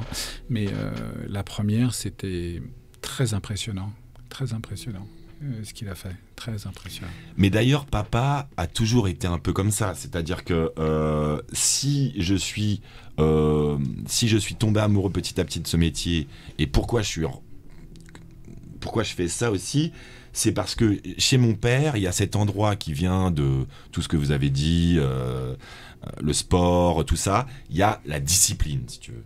Et il y a l'endroit, de l'excellence. Il a appris c'est ce qu'il me répétait quand j'étais petit. L'excellence, tu vois. L'excellence, il faut être excellent, mon cul et tout. Et à un moment donné, si tu veux, cette chose, quand elle arrive et qu'elle est... Elle est assénée tout le temps, etc. Et que tu es en école d'acting là, bon, hein, et que ton père vient voir, il vient se faire chier à venir voir les spectacles de fin d'année. C'est terrible les spectacles de fin d'année, tu vois, c'est l'enfer. Et que tu sors et il te dit un truc, il te dit, ouais, il va falloir travailler. Il faut relever les manches. Faut y aller. Et en fait, t'as l'impression toute ta vie qu'il y a un truc que tu pourras jamais atteindre si tu veux. Et ça, il faut le mettre à distance. Le truc du père, le truc de la mère, le truc de l'héritage et tout ça. Et ça a été très très dur pour moi. Et je crois que c'est ça qui s'est passé aussi avec le Molière. C'est que ça m'a permis aussi de me libérer aussi. Oui, et puis des ouvertures aussi. Oui. Et moi, quand je parle d'excellence, je dis fais ce que tu veux dans la vie, mais essaye sur une chose d'être excellent. C'est ça, quoi. Oui, pas se dire. C'est exactement ça. C'est pas excellent comédien. Non, tu veux pas trop tu veux être pâtissier, partir à droite à gauche. Tu veux être pâtissier, tu veux être maçon, tu veux être, je sais pas, taxi, tu dans veux le BTP. être ingénieur, médecin, je sais pas ce que tu veux, mais essaye à cet endroit-là, essaye d'être excellent. Excellent. Moi, j'aime ça, l'excellence. Je trouve d'ailleurs, c'est ce que je leur dis à mes apprentis en CFA. On peut être un excellent déménageur. Mais vraiment. Le savoir-faire du faire savoir, c'est bien voilà, de le dire métier, et de faire savoir. Et le métier, moi j'aime bien le métier. J'aime pas du tout des gens qui disent les jobs. Il n'y a pas de job, il y a des métiers avec des savoir-faire. Il n'a pas dit job. Non, mais mais parce que je suis très sensible. Valentin parle verlan des fois. Je suis très sensible à ça. Non, mais je suis très sensible à ça. Les gens qui disent les jobs, les jobs. Non, le métier avec un savoir-faire. Et là, ce jour-là, à la première scène, je me rappelle très bien de la première scène, j'ai dit waouh, là, ça c'est un joyau. Voilà. C'est comme justement les ouvriers qui font le tour de France, ils reviennent et à un moment donné ils font un chef-d'œuvre. C'est quoi ce chef-d'œuvre? C'est pour dire voilà, au bout de 2 ans ou 3 ans d'études, il y a quelque chose qui va être rond. Tu parles des compagnons? Des compagnons, voilà, ça va être rond. Et il faut prendre l'habitude de ça, c'est-à-dire de travailler d'une manière excellente. Et moi, quand je fais des spectacles en entreprise, je joue exactement pareil que quand je joue avec Klaus Gruber, avec Alain Corneau, avec Michel Bouquet. J'essaye d'être excellent ou de ne pas le faire. Voilà. Ouais, je suis bien d'accord. Bonne réponse, Thierry. non, mais c'est vrai. Parce que on peut se lancer dans quelque chose, mais des fois, si on n'est pas, autant pas le faire. Non, oui, voilà. Parce que la grande conversation, hein, je crois que c'est Hölderlin qui disait l'homme, cet entretien. C'est-à-dire que la grande conversation, elle est aussi avec nous-mêmes. C'est-à-dire que le matin, quand tu te regardes, c'est la personne avec qui tu vis, c'est quand même toi. Hein. Bien sûr. Et donc, si tu essayes d'être vraiment fort dans quelque chose, mais ça fait du bien, quoi. Ça fait du bien. T'es un homme debout. Eh ben, Valentin, donc il est homme debout.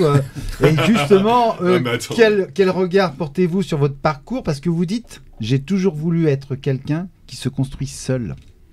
Non, mais ça, c'est le gros, là, devant moi, là. C'est le gros. Non, mais voilà. si tu veux, là, ça doit être compliqué pour toi, cette interview, parce que tu parles à une entité. Ah, mais je suis très content d'avoir le père, le fils. Et je voudrais la mère dans la famille Carbonnière, justement, avec grand plaisir.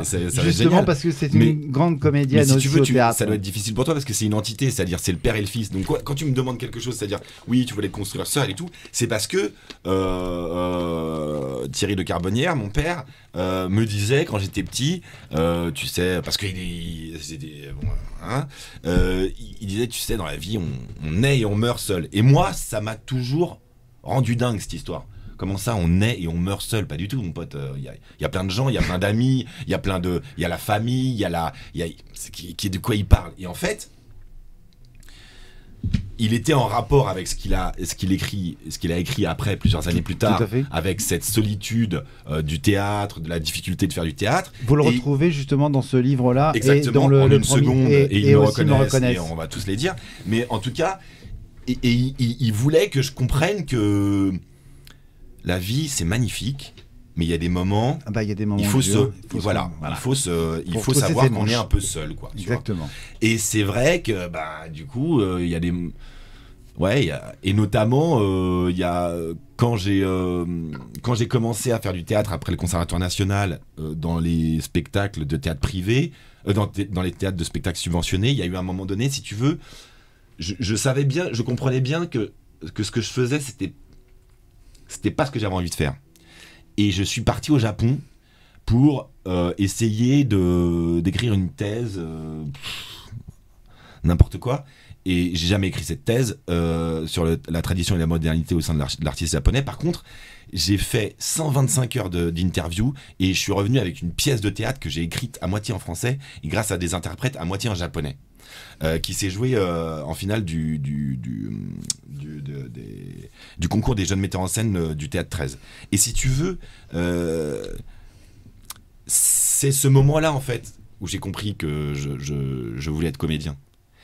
C'est quand j'ai été au Japon, tout seul, avec une langue que j'avais appris en 2 mois. Oui, en 2 mois. J'ai appris à baragouiner 2 minutes de japonais.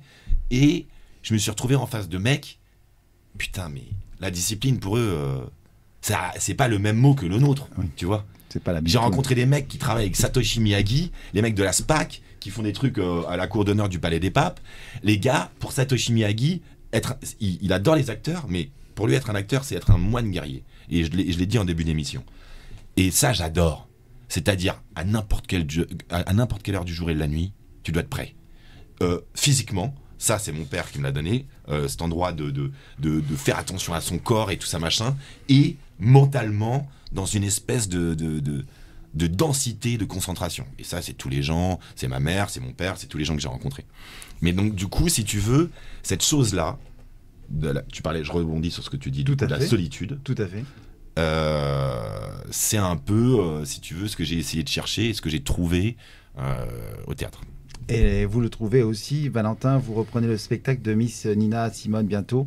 Donc ça, on ne sait pas encore les dates, c'est ce qu'on disait tout à l'heure. Alors surtout, j'aimerais parler... Vas-y, justement, dis-moi. Quels sont tes projets, justement? Alors, voilà, parce que là, c'est important pour tes fameux projets qui vont arriver. À fond. J'ai beaucoup de projets en théâtre. Là, je vais tourner L'amour presque parfait, réalisé par Pascal Pouzedou, avec Tom Leb et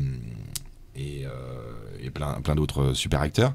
Mais surtout, il y a une pièce de théâtre qui s'appelle L'invention de nos vies, qui est l'adaptation d'un roman de Karine Thuil, qui va être mis en scène par Johanna Boyer, et qui est pour moi vraiment une œuvre qui va être très importante, où je me lance dans une espèce de... Donc je vais faire le rôle principal de ce truc-là, et je me lance dans un truc assez fou, quoi. Et c'est une histoire complètement dingue sur un homme qui a menti toute sa vie et qui va se faire rattraper par son mensonge.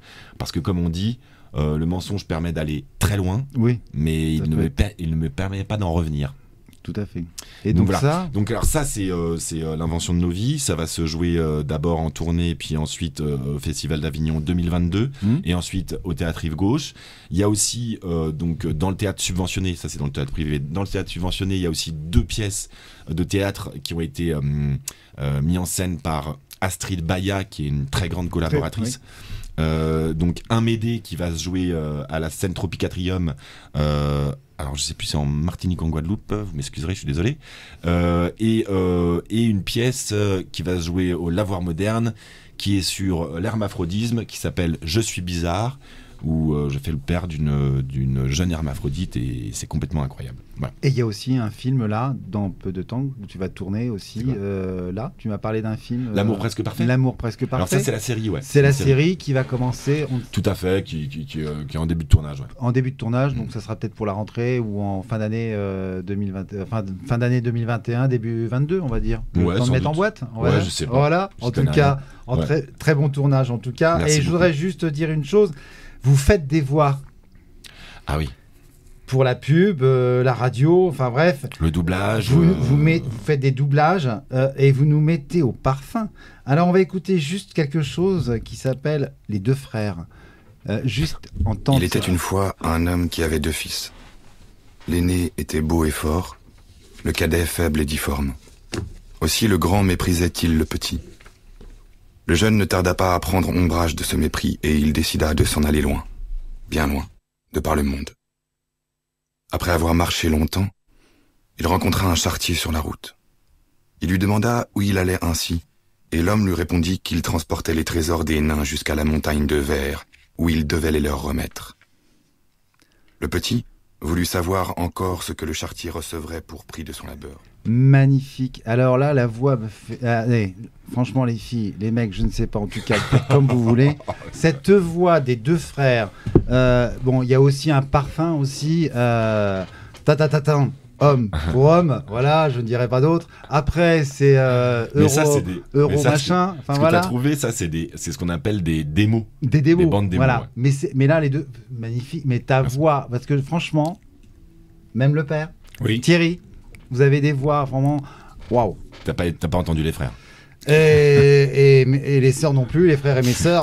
Mais en tout cas, pas de sœurs. Mais il n'y a pas de sœurs, voilà. Il n'y a que des frères, en tout cas, c'était vraiment, ouais, papa, il a bien travaillé, hein, Thierry. On travaille très bien en faisant des filles aussi, quand même. Et Thierry, il est très fier de ses enfants et de sa femme et de sa famille, et il peut en être fier, en tout cas. Donc voilà, je voulais juste faire écouter cette voix que tu as, Valentin, parce que franchement, c'est très envoûtant. Merci. Je travaille beaucoup avec Hervé Ray en ce moment et je voudrais lui faire une grosse bise chez Dubbing Brothers. D'accord. Et le message est parti avec grand plaisir. Merci beaucoup. On va continuer avec le livre du mois. Le livre du mois qui est Au-delà des apparences. C'est une édition Altramenta de Jessica Jehan. Magnifique, vraiment ce magnifique livre.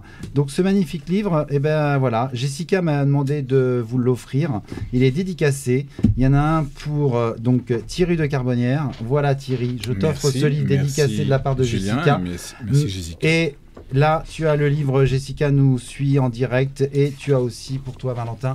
C'est un livre qui est magnifique avec une très belle histoire entre le château de Gaillon et les pyramides.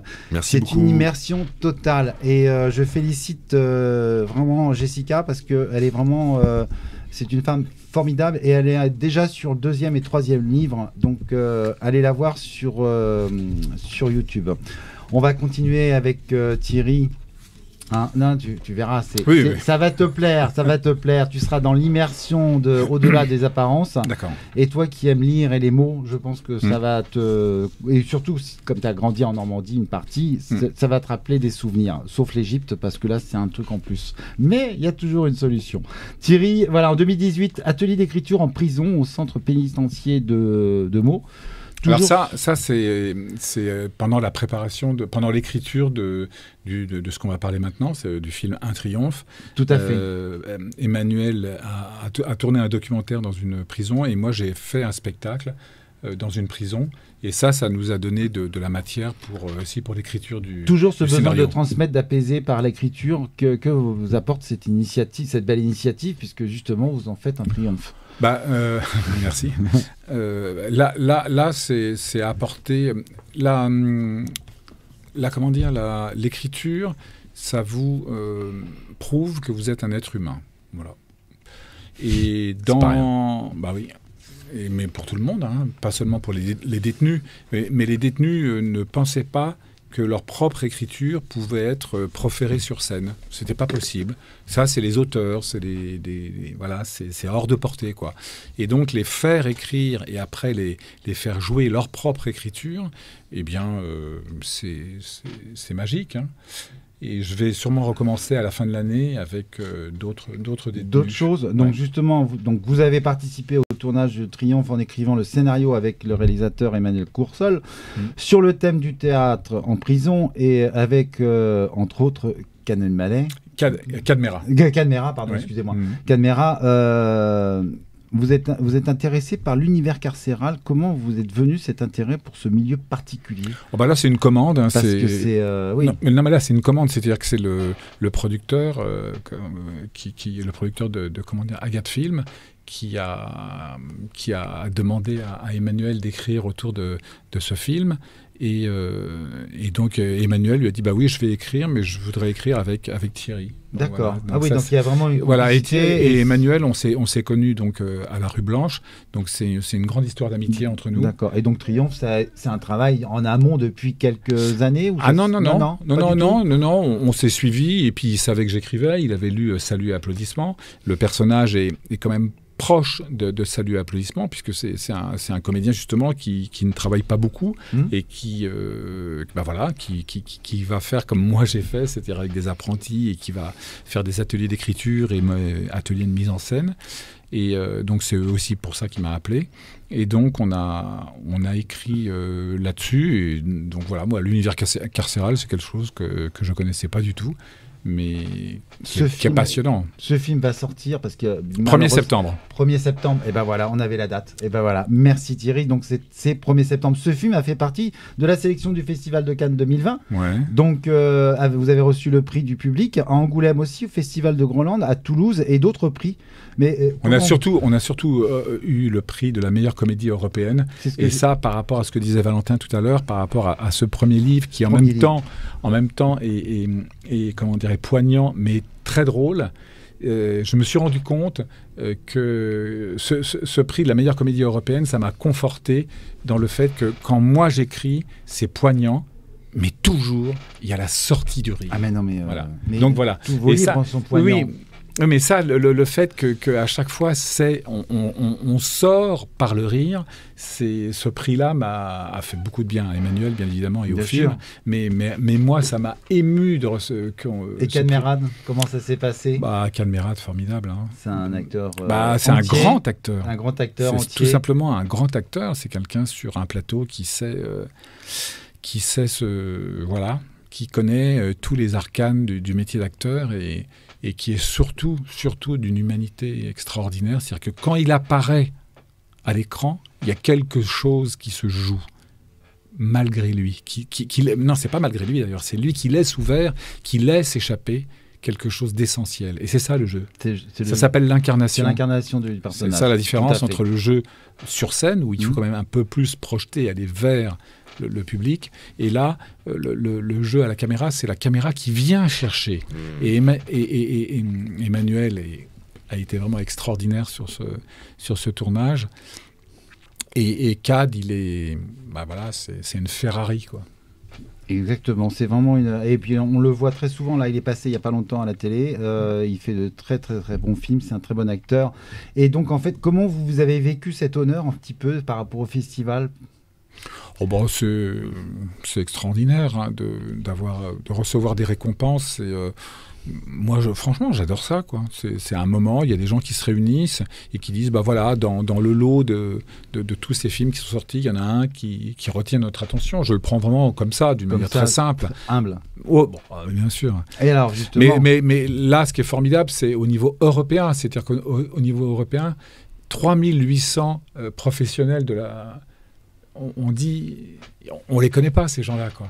Et c'est eux qu'on dit, voilà, ce film-là, c'est la meilleure comédie européenne.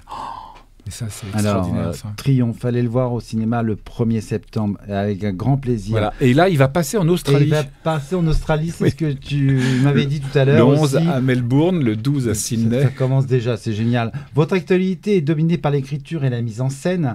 Vous préférez écrire pour transmettre ou plutôt de jouer? Non, mais moi, je préfère tout. Tout. Voilà. C'est-à-dire que je me réveille le matin, qu'est-ce qui va se passer? Qu'est-ce que je vais faire? Où est-ce que je vais créer? Où est-ce que je vais être avec des jeunes? Et on va essayer de progresser ensemble. L'écriture, bien sûr. Là, donc, je suis en train d'écrire une pièce de théâtre d'un fils et son père. Votre actu, justement, Thierry. Je suis en train d'écrire. Voilà. Écrire. Écrire une pièce de théâtre. Un père et son fils. Donc, j'espère que... Un court-métrage? Un court-métrage avec Zodiac Film qui est en train de s'occuper de la production, donc Samuel Chevillard que je salue, et puis je suis en train de faire l'adaptation d'un long-métrage qu'on a écrit Emmanuel et moi, et je suis en train de le remanier, et donc je voudrais réaliser ce court-métrage et après un long-métrage, donc voilà, beaucoup de travail. Et donc après, faire un film père et fils? Voilà, donc d'abord travailler ensemble au théâtre, j'aurais très envie. Et puis pour le court-métrage, j'ai très envie que Valentin joue dedans, donc on va voir. Tout le bonheur que je vous souhaite. Je ma gueule, je serai là. Tout le bonheur que je vous souhaite. Valentin, peut-être quelque chose encore à dire? Ouais, je voulais passer le bonjour à ma femme et ma fille. Oh, c'est superbe ça. Tu vois, Marine Ponchu et Isée de Carbonnière. Et évidemment, Alain Slot de Carbonnière, Armand de Carbonnière et Fabienne Lucchetti, qui sont mes deux frères et ma mère. On leur transmet tout le bonheur et prenez soin de vous. Et moi, à Brigitte Froment, et voilà, à ma compagne, bien sûr, Brigitte Froment, très importante. Qui est une grande actrice aussi, que j'aime beaucoup et je voudrais la recevoir. Oui, on s'était croisés sur un plateau quand on avait fait l'émission L'Art du Bonheur et c'est une très très très belle femme et une très belle âme. Merci beaucoup. Alors surtout, merci à toi, Fred. C'est moi. Donc allez voir les deux, le père, le fils. En tout cas, vous avez... Salut les applaudissements. Ils me reconnaissent en une seconde.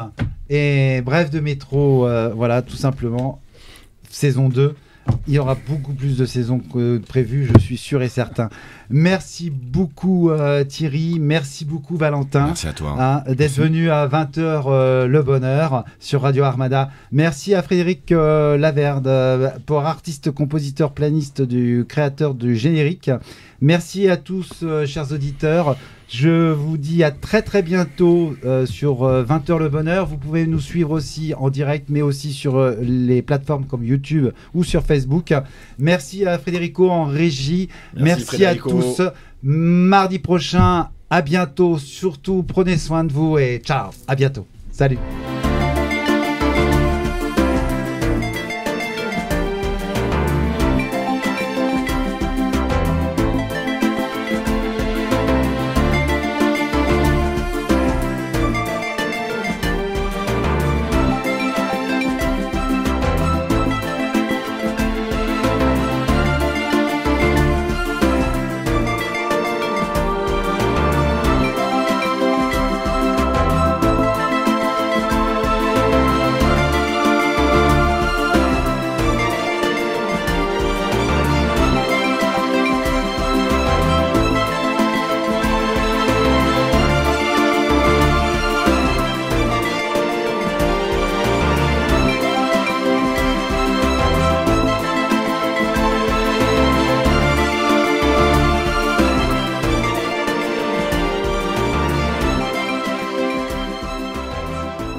Armada.